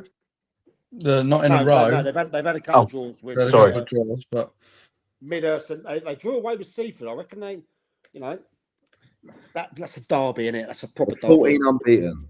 Yeah. yeah, they've won 12 of the last 14. Drawn. Right, okay. No one's going to want to play them either. When it No. comes to playoffs. No. They're going to be, they've now made themselves a hard team to come up against. And a lot of clubs will probably look at that and be like, that's not what we want. We don't want to go there on a Tuesday night in the playoffs to try and get something out of it, because looking at it, no matter how good those teams are around them, I don't think many teams will get anything out of them to the end of the season. Well, you look, Connor Ty's doing bits down there, isn't he? He's got, 17, 18 goals down there at the moment. Pal Downey's got 12. Callum Edwards, 11. And I saw them play at Horsham. Literally. Wasn't long ago, was it? No, yeah. When was that? And because they played them about 1,500 times already this season, they? Mm. They lost. Jarzy better tell us how long They ago it was. lost 3-0 that night. But ever since then, That was back in October. Yeah, Bloody hell. but they've kicked on non-stop. Massive. It'll take. I don't think I can call who's going to go up from that. I think it's the hardest one. Pal Downey's gone, has he? Pal Downey has left. Where's he gone to? Who's gone from where? Sorry. From Peacehaven. Oh, Yeah, he left. And he got 12 in 32 games there. Okay. yeah. And he was starting nearly every game. He's probably got an able teeth. He'll be announced at Hastings, isn't he? No. Yeah, Bill's gone very quiet. He trained Hastings last year. Like, I don't think he's good enough for the level, if I'm honest. But when did he leave? Then must have left a while. Oh, he came on at Seaford. And where did he go? Where he goes? Someone just messaged me, said he didn't come on yesterday, so now he's gone. Oh, Aye. he's gone. Hey, gone today. Oh, he's probably had enough and not coming on then. Yeah. He's gone Horsham YM for the. Here comes the money. The same manager, I'm not going to say who it is, but they went in for him a month ago and didn't get him. Really? And that is gospel, because this same manager spoke to him today. Might be getting him now then. I don't think so. But yeah, so this run of form they're on, they're scoring goals as well in there. I think we're all in agreement that is the 4 or 5 that's going to be in the playoffs. So where it is the top 6 that there's now, is it? Yeah. Yeah, I agree. Top 5, man. And is everyone still confident with their bets on who's going up automatically? Yeah, because I had to take Stenning, so it's not like I asked to take them. Well, but yeah, sorry, Bill. There's a £200 bet for charity here, Phil. Yeah, there is. And I still fancy Stenning.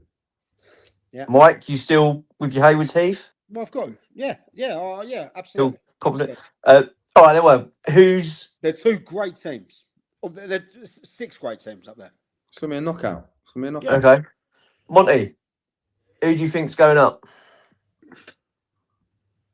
Haywards Heath will win the league, I think. They just seem to, even like they had that poor run of form, but then it was Shoreham, but they put 9 past them. Yeah, which by the way, that's a massive assist towards the title. Yeah, they got an 11 goal difference swing. Yeah, you take and that then line off. Going to Lingfield on a Friday night is a tricky place to go. Yeah. Monty, you've played that top 6. Yep. Rate that top 6 from 1 to 6. Well, hold on, it's 5, Mike. 5. Top 5. Yeah. Well, Guernsey's won. It was the worst game. Horrible. Lost 8-0. Worst day of my life. Jack Monday, that's That Jack wasn't boring, was it? Jack, That what was- you doing? You dropping him? That was. I only played 60 minutes. You were brought off like the Spurs keeper. brought on at 2-0 down. So we so So you let in Guernsey won. 6. So You let in 6 then, Mon. 75% of goals. Yes. Let's gloss over that fact. And he was man of the match. Could have been more. Sorry, go on, Mon. Go on, Mon. Guernsey 1, Yep. Stenning 2, Peacehaven 3, YM 4, Hayward Heath 5. That's just off of Wow. how we've played them. And I can give reasoning as well. Oh, because you actually beat Hayward Heath, and We you beat were them 1-0 up twice. and Twice. you were 1-0 up and instead of Yeah. 3. So the reason is Peacehaven, Guernsey, they murdered us completely. Stenning, when we went to theirs, murdered us completely. Peacehaven, they came to us, beat us 2-0 comfortably. YM, we beat them 3-2 at our place. It was a good game.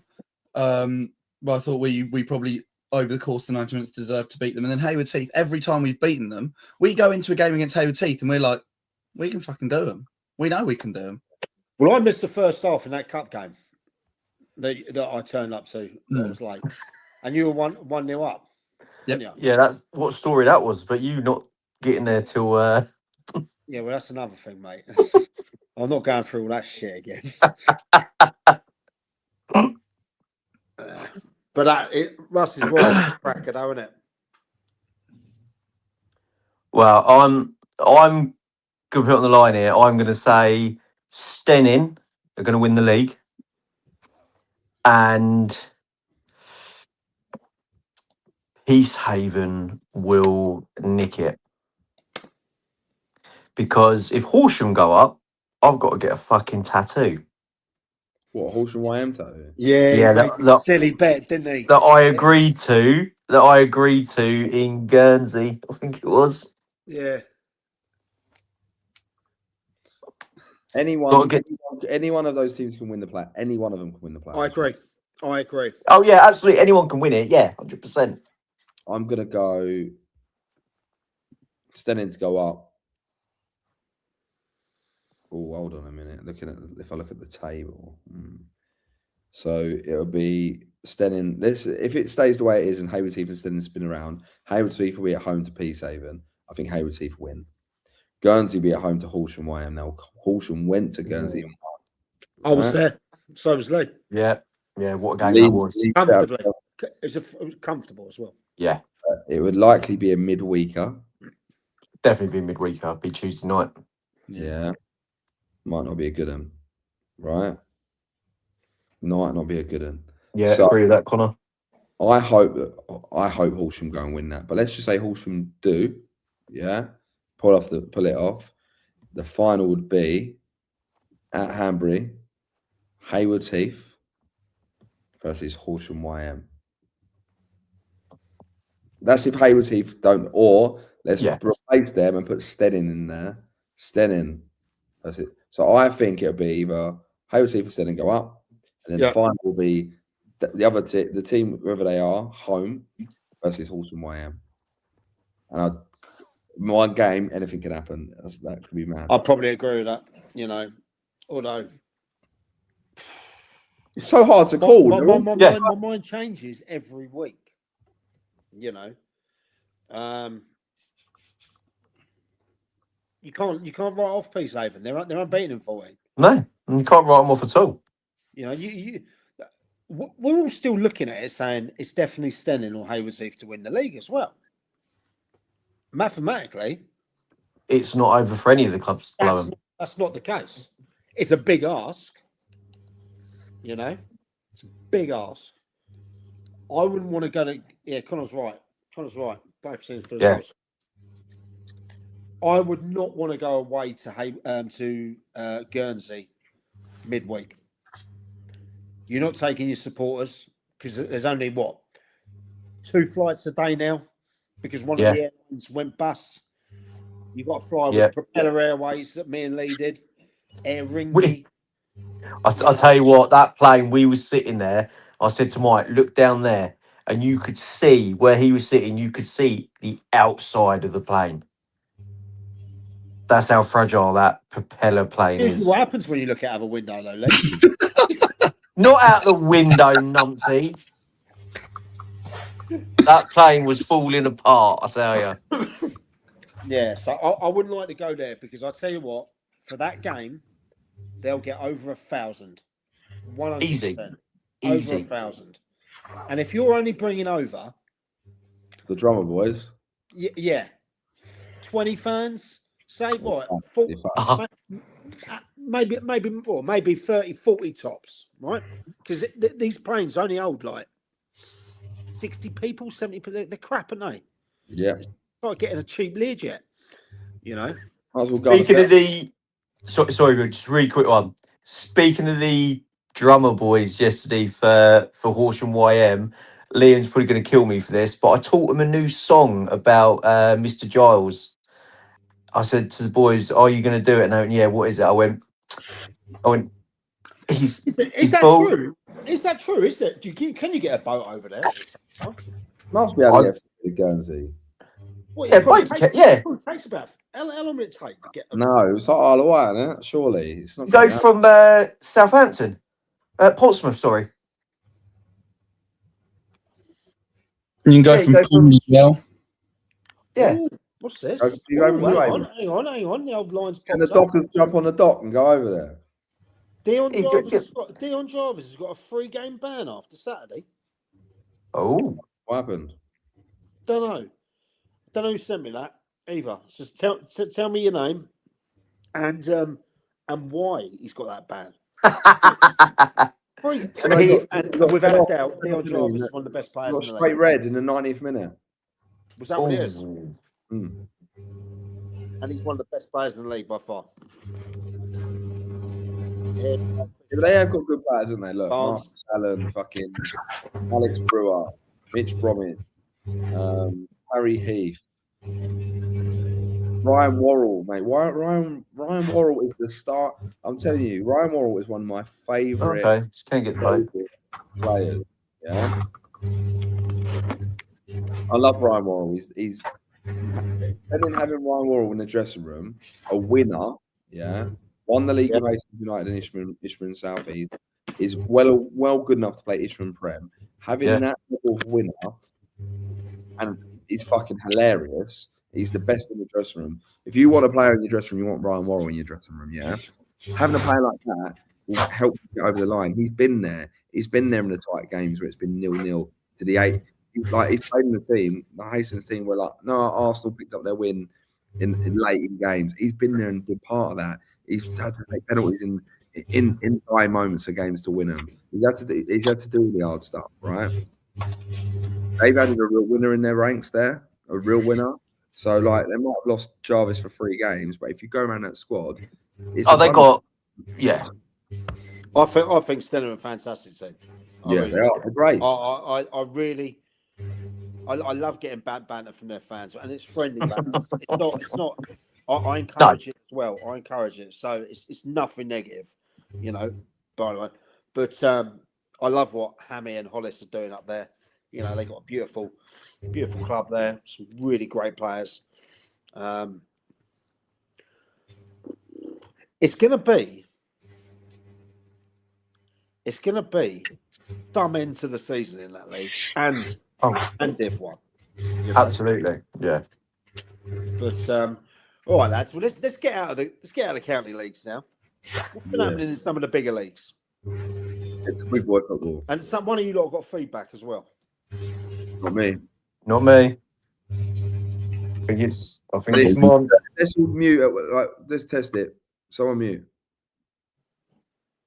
No, you're all muted. You've got to do it one at a time. Yeah, I know, mate. Monty. I think it's Monty's Hold butler. on. Let's. Monty, is it you? Yeah, it's Monty's butler. He's just getting his robe. Cleaning the silver. You're washing for him. Yeah. Cleaning the silverware. Probably he's is. off now. So the bigger leagues, the higher ups. Where we going to say about Burgess Hill? Yes, let's have a little bit about Burgess Hill, because it's a club that I admire what they're doing there, on and off the pitch. I think you two agree with that. Yeah, 100%.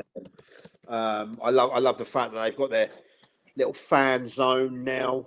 Yeah, They're doing it sustainably, even though the owners have got a few quid. We all know that. We know what they sold, what business they sold. A national business. They got two of the greatest coaches around at this level in Jay and Jay Levette and Gary Mansell.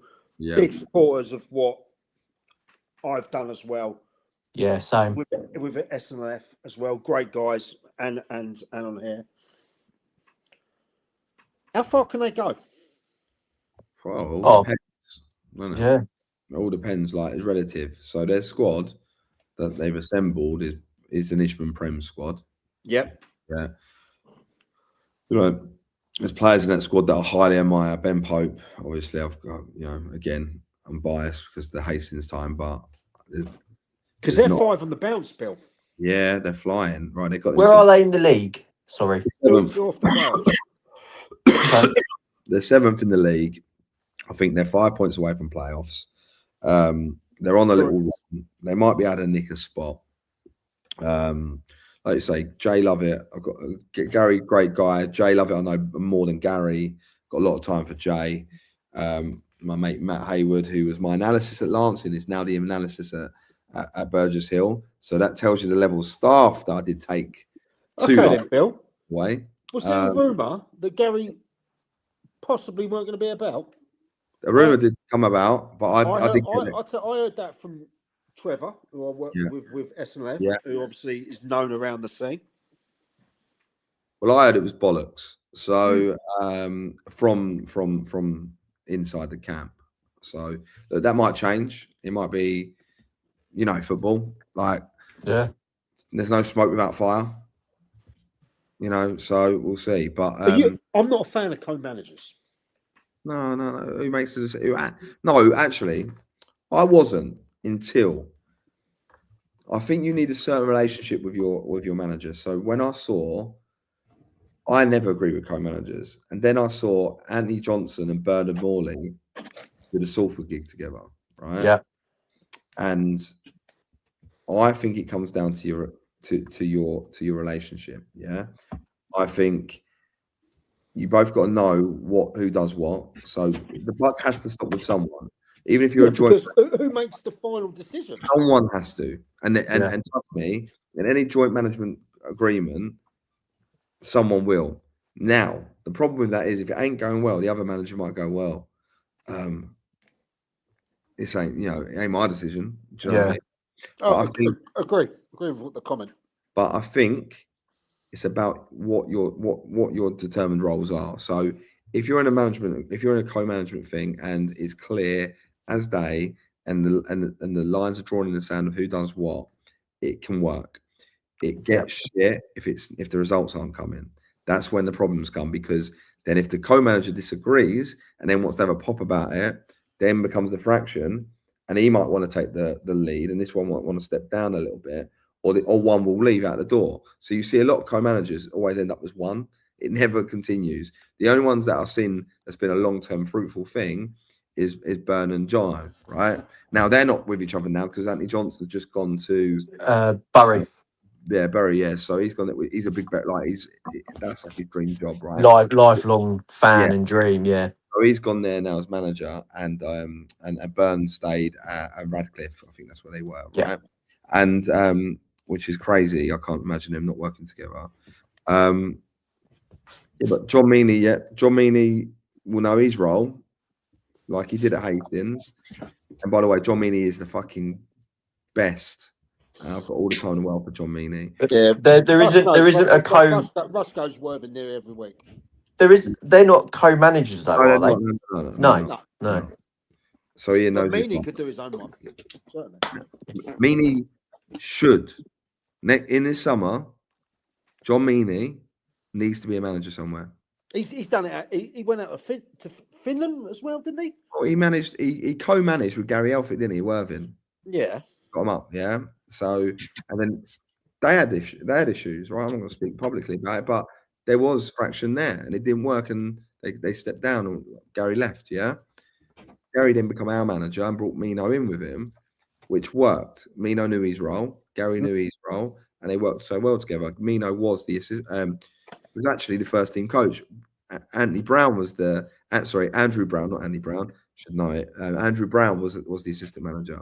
So, but everyone knew their role, and I think, like we talk about John Meany moving from it. John Meany should be a manager somewhere next year, whether that's going into the Ishman leagues, or he might get a National League South job somewhere. He is so diligent. I love sitting and talking to John. I could sit and talk to John. When you talk to him, tell him to stop avoiding my messages because I want him on the podcast. I've seen him because he's a local lad to me. Yeah, that's pretty wise avoiding them. You know, but like I love sitting and talking football with John. I think he's fantastic.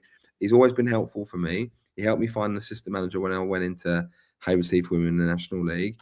Unfortunately, my assistant manager then got poached by Charlton and become Charlton's under-21s manager just before the season. Compliment. Massive compliment. That's not me. That's on John. It's brilliant on John. But I think little things about him, I think he's now ready. I think 5 years ago, 3 years ago, 4 years ago, wherever it was, I don't know if it was time for John. He's now got a young family. I think it's probably mature anyway, but probably matured him a little bit more. He was a decent player in his day as well. I used to have a little battle with him. He was his other half is friends with my brother. Oh, really? Yeah.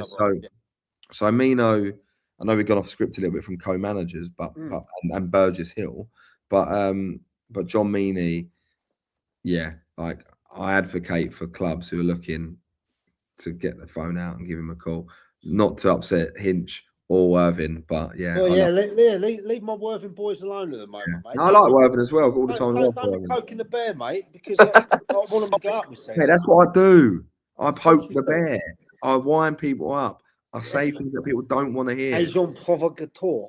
Exactly. But let's go back to Burgess Hill. How far can they go? Monty? Oh, I mean, they're really impressive. I saw a stat. I think they tweeted it early. It's the first time in club's history they've won 5 Isthmian Prem games in a row. Wow. Which is... There won't be people needing their haircut then around there. which is a big compliment to what Gary and Jay have done. I mean, the club as a whole is on an upwards trajectory. I mean, you look at their women's team, you look at their youth teams, they're all doing really, really well. And it's all in an upwards trajectory as a club. The whole club's moving forward. They got the new 4G open, lovely new scoreboard, and I believe the plan is to redo the changing rooms in the summer. So the club's only going one direction. That's the first women's team I ever did, Burgess Hill. Good lads. And the results that they're getting on the pitch for the first team is evident of that, of the direction that the club's going. Because, I mean, going into the league season, I think we can all admit nobody thought they'd be where they are now. No, they did. They did struggle. Yeah, they did struggle. So for them to be now fighting up in the area they are, I think it's a fantastic achievement. Yeah, Burgess Hill used to be back in the day. They were a proper team. Do you know what I mean? When I was growing up, people wanted to go and play for your Burgess Hill, like your Hastings and your okay. They've got but most of a big club. Well, I'll say big club. They're like they're like a staple, aren't they, in Sussex? Yeah. And they've got this old boy, right? Oh no, how's his name gone out of my head? He still hosts the director, like the committee, like halftime box and stuff. He's in late 90s now, right? He's still sprightly as anything. I think I know you mean. Great hair. I know you mean, yeah. Out of my head. Yeah, he's a lovely chap. I know you mean when we were up there. Can't wait. I've got to find him, mate. I can't come off this pod without finding his name now because he is. So if not next year, John Buck. That's it. Oh, what a guy! Like honestly, people like that. Someone's just exactly said that on the Yeah. old hotline. Well, hotline. my line. People like him, yeah, and Dave Ormrod at Hastings and many other people at other clubs like that, right, who have done their 50, 60, 70 years in football clubs, right? That is what it's about. John is. I bumped into him at Hive last year. Did I ever tell the story when I won a Hive season ticket? You won a Hive season ticket. Yeah. So I went to go and watch Hive Burgess Hill.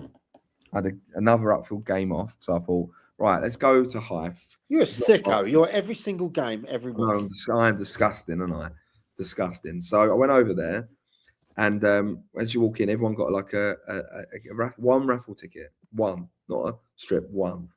It's one raffle ticket. I'm sitting there, I'm talking to Nat, who actually was my secretary at Haywards Heath, and then she's 94. He's old, mate. Jesus. And I'm sitting there after time. John Buck. Numbers, the winning ticket to get a season ticket to Hive for the rest of the season is 250. Who was 250? Me. So I go up to the boardroom and I'm like, awkward a little bit here. Oh, hello, Billy. How are you? I went, just want to, like, so obviously I went to Hastings quite a bit. Just want a season ticket. And like, they put me in. John was in there, and he was like, oh, Billy, how are you, mate? You know, and he remembers everything and anyone, and he's brilliant. 94 years of age. I'll say, if anyone get a message to John, yeah, he's probably not on the YouTube or on X at the moment listening to this. I heard he's on TikTok. Is he big on TikTok? Is he? Yeah. or if anyone's got John Buck's Snapchat, let me know. All right. Whoever says, we'd love to get him a little cameo on the show. Yeah, let everyone know. Like whoever's at the club, let people know. We know a fair few people at Burgess Hill. Let them know that John Buck is thought of incredible, not just highly because of the time he's put into football and what have you. His character and his positivity in the way he is at 94 years of age, right, is incredible. He's so youthful for his age. I hope I won't make first. I ain't gonna make it to 94. Let's be real, right? But if I hope I'm as buzzing as him when I hit 54. Do you know what I mean? Like he's that buzzing. So big up, John. Do you think so? He talking about John there. Do you think these are some of the people that need to be spoken about more and a bit more honoured in football every year? Yeah, I mean, look, club's about volunteers, isn't it? Yeah, you know, without the volunteers and the fans, you don't have a club, all right? No. And you know, maybe I should name a little stand after him or something. I think they have. I think they've named the thing the John Buck kind of like. I think I'm sure. Is it like that? Is it? Yeah, I might be wrong, but mate, he is so funny. Like I used to like going to Burgess Hill just because of John. Now they've changed owners a lot over the last couple of years, right? But I used to like going to Burgess Hill just because of John. I used to love waiting. I used to be excited for half time. Just a little message coming about Burgess Hill. Yeah. Opinion. Gary is the main man at Burgess Hill. He was the one that brought Jay back after he got sacked previously. Yeah. As Jay had more contacts in senior football. Correct. Yeah? That's correct. Yeah, that's correct. Whoever this is that keeps texting me is bang on the money. Next time, put your name, please. We won't say your name, but just put your name so we know. Yeah, just so we know. We got to know our informers, all right? Yeah. I've got to know who we've got on tap. Right, that are always on the money. Yeah, and I've got about 7 or 8 that just send me bullshit all day. You know, like Billy Wood is in line for the Worthing manager job. Well, you wouldn't have told us. Yeah, what I didn't say was Worthing under 8s. Yeah. So just before I go, because it's getting to that time, I just want to talk about. Let's talk about volunteers at the football clubs, because I'd probably say a lot of the volunteers don't get enough recognition for what they do. Yeah. And I think this would be a really good time to talk about it and go from there with it, really. Monty, how many have you got up at Roffey? I'm talking 8. regulars. I'm talking pissing down with rain. Pissing down with rain, probably 3. Wow. We'll have 3. We'll have 3 who are there every day. We got our two ground staff, Julian Miller and Sam Chapman, who spend hundreds of hours at the club. Is Sam related to Beth? Yes, father. Yeah, that's right. Yeah. Oh, okay, yeah. So then, Yeah, so they spend so. I mean, Julian, he's fantastic. He'll be down there on a Sunday morning, manually dragging the pitch to get the dew off of it for an under-18s game. You've got, and then I can remember when we were meant to play Hayward Heath at our place, and it was called off about 2 hours before kickoff. Phil, Jules, Chappers, and Jack Monday were all down the club, forking the pitch, putting charcoal down, sand down, leaf blowers on the pitch to try and dry the pitch out. And those are the 4 main people who do everything else. Obviously, we've got the likes of Jill, who does all the food, Helen, who's the secretary, Jade, who runs the tea hut on a midweek game and is the welfare officer, Richard, who helps out with the pitch, Karen, Tony, who's the treasurer. But when you break it down and who's there every single day, we've got 3, and one of them's the chairman. Yeah, Bill, you're obviously a step higher than that. Right. Well, I've done difference, right? So because you were the tea boy when I turned up the other day. mate, I'll do anything. Yeah. Well, you gave it the big one. You're Mr. Hastings. I am Mr. Hastings. He was like, "Cup of tea, sir. Cup of tea, sir." I'm calling. You saw me walking down and you started got your team right? like that. You got you sorted in. Got you in there, didn't I? Honestly, no. But the truth is, you have to be that way, right? I'm not CEO anymore, right? And even when I was CEO, I still wash the kit, do that, whatever you have to do, because end of the day, football clubs are run on in whatever level you need those volunteers. Like saying that, Dad sees that pitch more than he sees his mum. When I was at Uckfield, so I used to. I don't know if anyone knows this, but I used to do the mowing, right? And I loved it, and I absolutely loved it. And I was on the pitch. There you go, Mike. Was cutting the pitch, Mike, with scissors. No. I made out to Malcolm, the co-chairman, that I cut this pitch in the morning because I basically jumped the fence and got him free at Shoreham yesterday. Oh, right. On a strip, right? And he was moaning that I didn't pay. So I told him I cut the pitch in the morning. He didn't believe me, but I still got him free. Anyhow, it's another one. So yeah, like from being at like a smaller club like Uckfield, you have your 5 or 6, like you have your committee, but you have your 5 or 6 that are like there all the time. Like there was an old couple that lived right next door. They would come over if anything was needed to be done. You had Nick Bignall, you had Mally, you had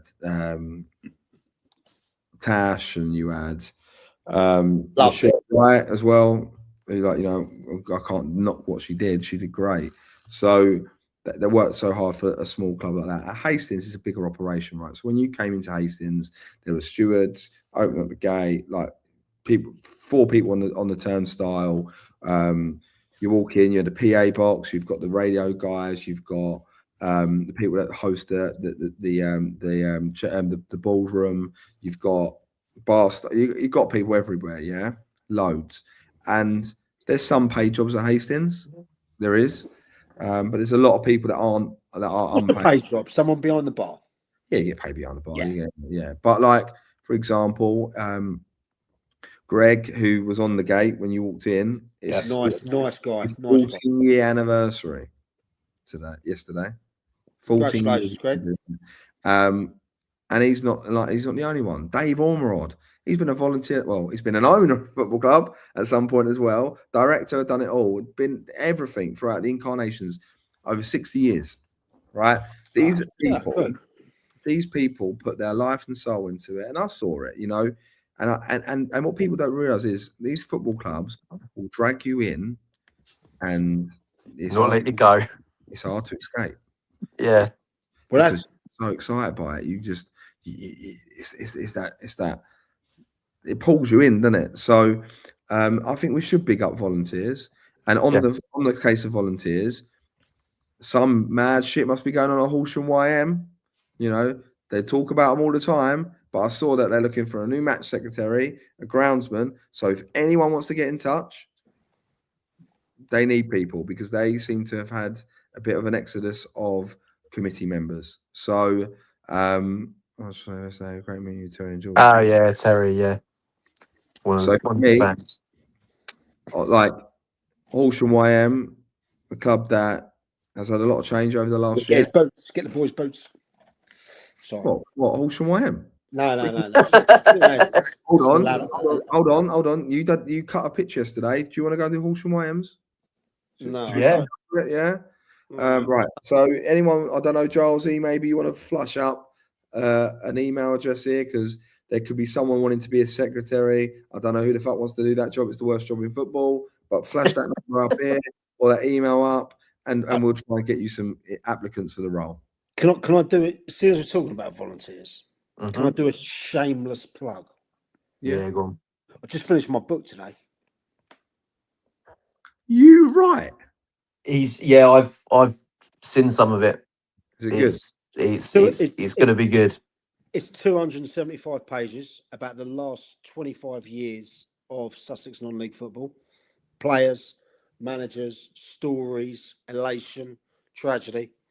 It's called We Go Again Next Week, and it comes out on the 30th of April. So, yeah. Just a shameless plug. Sorry, lads. Shows what happens when you stop drinking. Mate, I stopped drinking this morning. I didn't fucking write a book in one day.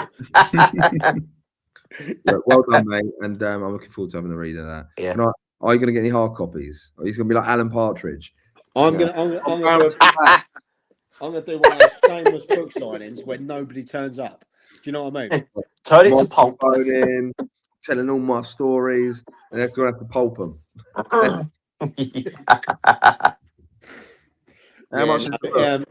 It's free admission to store them. You can have it, and it's also going to be on Audible as well. Ooh. Yeah. So all right, okay. So you can publish if you can. You're gonna have to publish my book, mate. I'd co-sign your book. Yeah. The amount of stories in that book, 100%. I'll start thinking about that now. No, I started writing about 6 months ago, and it's some deep stuff in there as well. Yeah, good. Some, and there's some dark side of non-league in there. Yeah. Mate, it's not all. It's not like, look. It's not all rosy. It's not all champagne and Skittles, is it? And No. especially at this level of football, it's normally picking up dog shit or fox poo and having a fucking warm lager. Let's be honest. And I ain't going to charge the world for it, mate, either. Like, literally, it's going to be like super cheap because I want people to read it. I ain't gonna fuck about the money. Do you know what I mean? You're not going to make money. You're not going to make money out of those. No. I just want to sell 5 copies, and 3 of them are going to you. So we're buying the first 3 then. My mum and my Who's wife asked how much? Stu's asked. Just give him a season ticket, Stu. Give him a season ticket. No, I'm gonna make the book will be under a £5. Love that, mate. Yeah, mate. Because I'll just break it. In fact, it costs £5.5p to make. And that's it. So straight up. So I am all I'm waiting for now. I'm waiting for the photos and that to be done to go in there, but all of the other stuff's done. And yes, the narration is my voice. I had to go into yeah. Just on that note, quickly, because I've got 45 seconds left. Mike, has it been good numbers again tonight? Have we had a good show? Yeah, I don't want to talk about good. Numbers No, I want to talk about numbers, but where sponsors are sponsors there. come calling, please. Put it this way, I think it's the second highest show we've had. Okay. Love that. You'll know that the numbers there. Yeah. Yeah. Right. Well, on that note, that is me signing. Right. Bye. Now we have fun. Right. What's the one last subject, lads? Go on. What should it be tonight? What should it be? You've been extremely loud today, and you keep butting in on everyone. All right. I want you to give me a subject. Come on, Monty.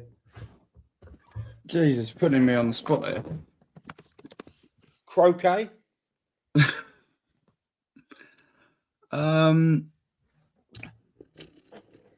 Anything that floats your boat, Mon. Right, Monty's gone. Me and you in it. Fucking hell. It's always down to us two.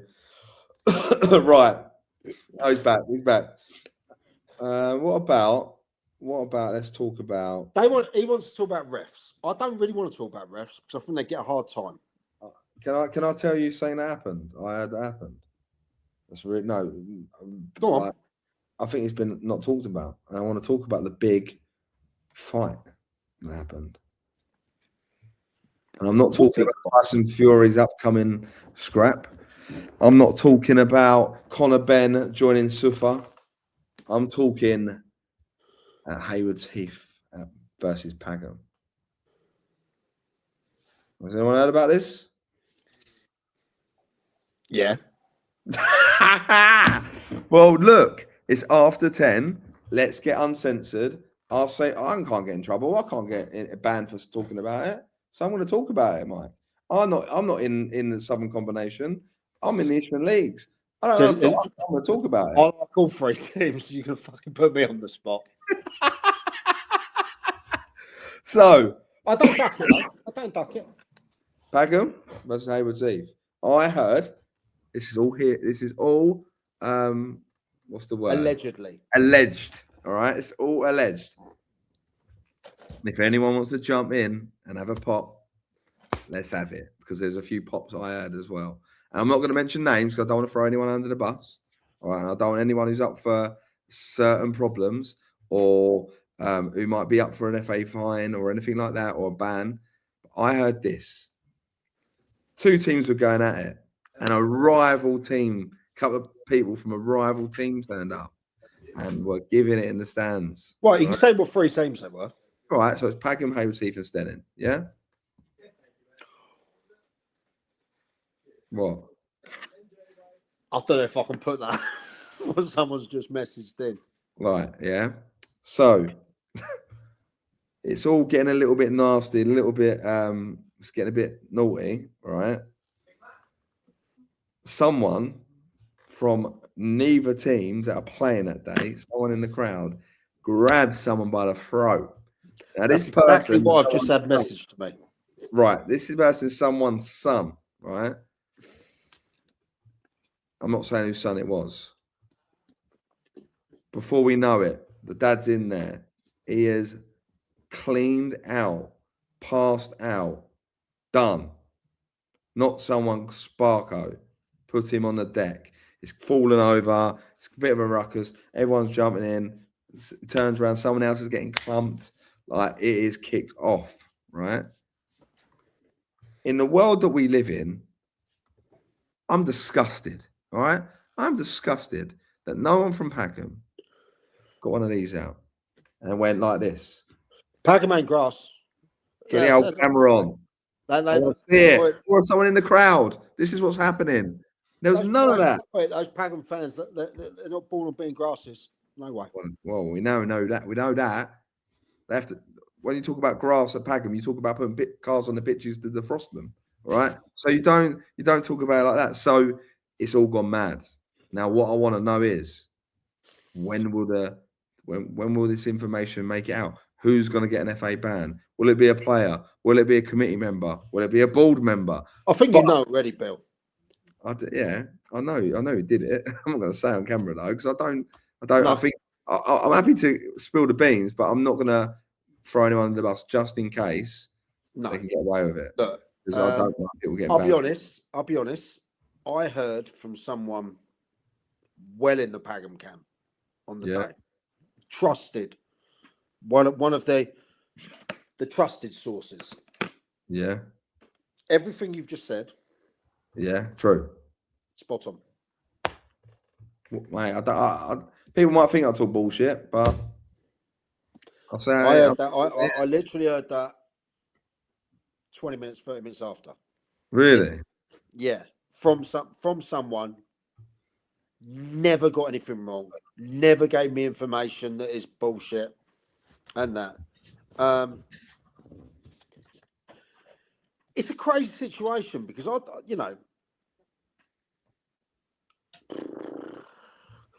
don't really want to say, because I don't know if. Well, I think I do. Yeah. I think I do know that something's happened already about that. But look, I think it takes away from free. Don't try and reel me in. Don't try and reel me in. Because I actually, you know, the two people that are involved, I like. Same. That's I the know. funniest thing as well. But if it was me and you doing it, people would talk about it. So, like, we can't pretend it didn't happen. We can't. No. Yeah. There's a point where rivalries spill out. Yeah. Okay. You get competitive teams. They want to win. Yep.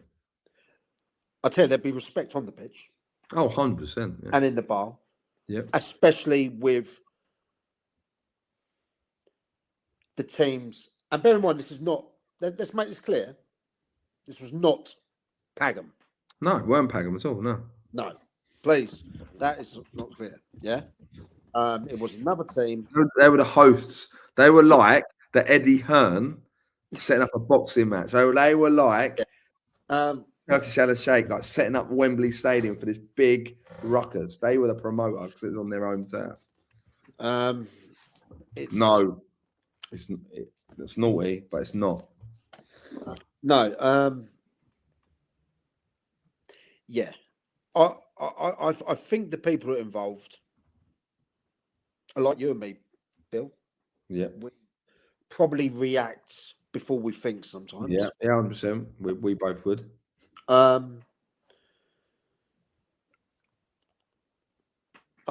You can put me right on the spot because look, it happens. It definitely happens. I think it's being dealt with. There is a charge going on. There's a report. Speaking of reports, do you hear about YM's 83-page report on that Eastbourne game? That Eastbourne United submitted in fear of their lives. 83 pages. Anyway, I'm trying to deflect from what you're asking. Right, well, no, you're deflecting to another funny. Not. It's actually ain't funny, and I'm a little bit. Smells a bit, if I'm honest. But let's draw a line under that Pagan one because something definitely happened. It shouldn't have actually happened. Before we say anything about that Eastbourne United thing, are we like Giles? He's listening. Are we allowed to say anything? Because I don't want to. No.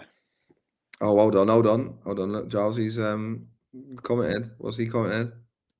Get yourself in trouble, Giles. I told you about this yesterday. So I heard a rumor. This is a rumor that Eastbourne United claimed that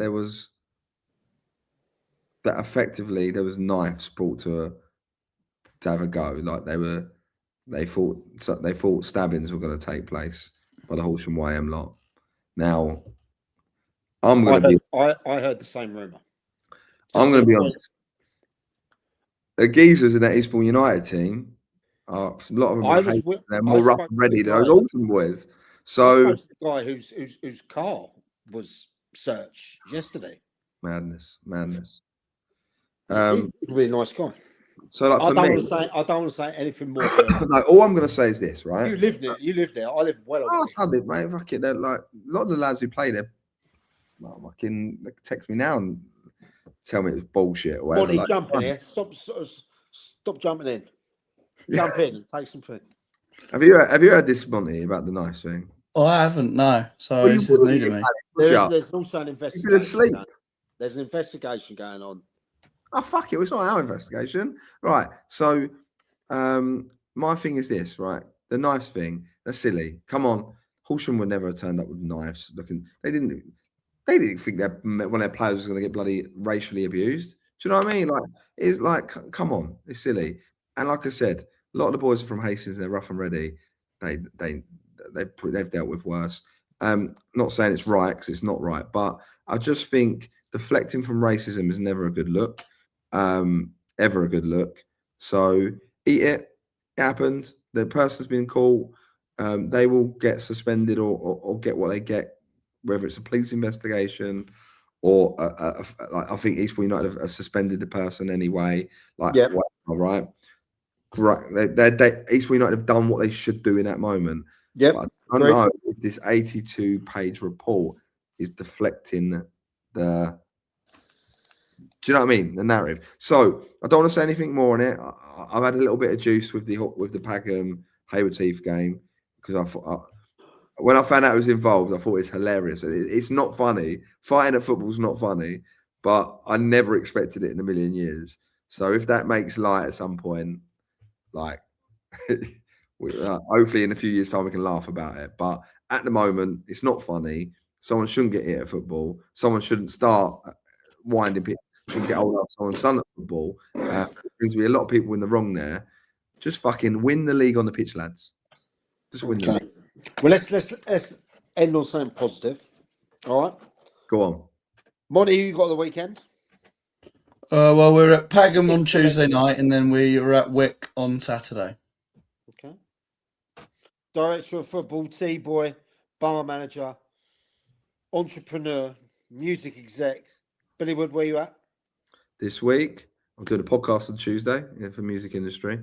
Ooh, so going through my life, my history in the industry. So you're shitting me. So yeah. It's like send me a link. So once it's done, I'll get that out to you. So it's a big podcast in the music space. So I'm doing that. We'll go to a game Tuesday night. I don't know where yet. And then Saturday we are away at Sevenoaks. So I'll be there. But yeah, no. Yeah, it'd be and good. Me, I'm doing something different this week. Go on, jabbing yourself. Yeah, okay. The fat jabs, they're working. £10. They are, mate. £10. I'm going to be taking a session for a Div 2 team on Wednesday. Love that. And then I've been invited as the assistant manager for the day. Oh, come on. For the Upper Beeding, away to Ferry. I'm back in the dugout for one day only. He's in the dugout. Yeah, dugout is in the dugout. So yeah, and I'm gonna have all the I'm gonna be mic'd up and cameraed up, and yeah, we're having a bit of a shout out to Ryan. So I do miss the dugout.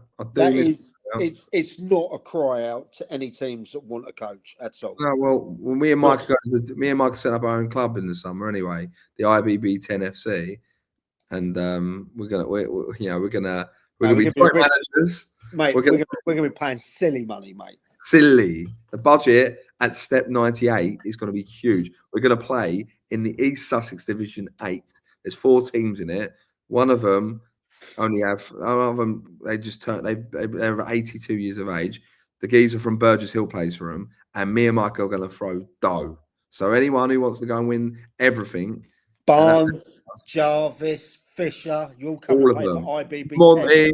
Monty said he could bore the teams to death. We have Monty in there. Nah, Monty won't get in our side, mate.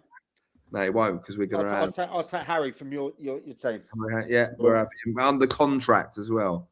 I'll have Carl Sim as well. Yeah. I'll have him. Playing in the park, but it's all right. Don't worry. You enjoy it. I'll get Ross Allen from over in Guernsey. He can come and sit on the bench for me if he wants, even though he's played in the Asian Champions League. Ryan Warwick, because I paid him £800 a week to play for Upfield, so he can pay £900 for the new club. Yeah, it's going to be a big one. It's going to be a big one. Right. Everyone, thank you for listening. Incredible numbers tonight. Brilliant. Incredible. Take care, lads.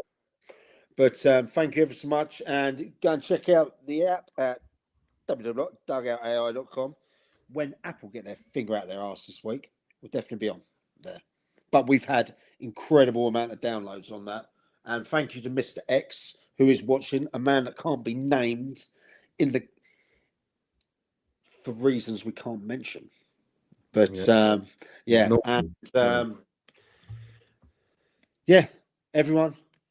Oh, hang on. Well, we've got some big breaking news. What is it?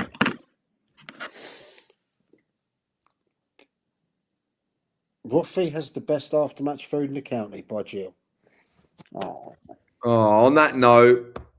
There we go. Oh, thanks, Jill. Well, Jill. Right. I will speak to you soon, guys. Thank you to everyone who's supporting. And we do this. Don't take everything we say. Take it with a bit of a pinch of salt. We'll try and keep the banter flowing.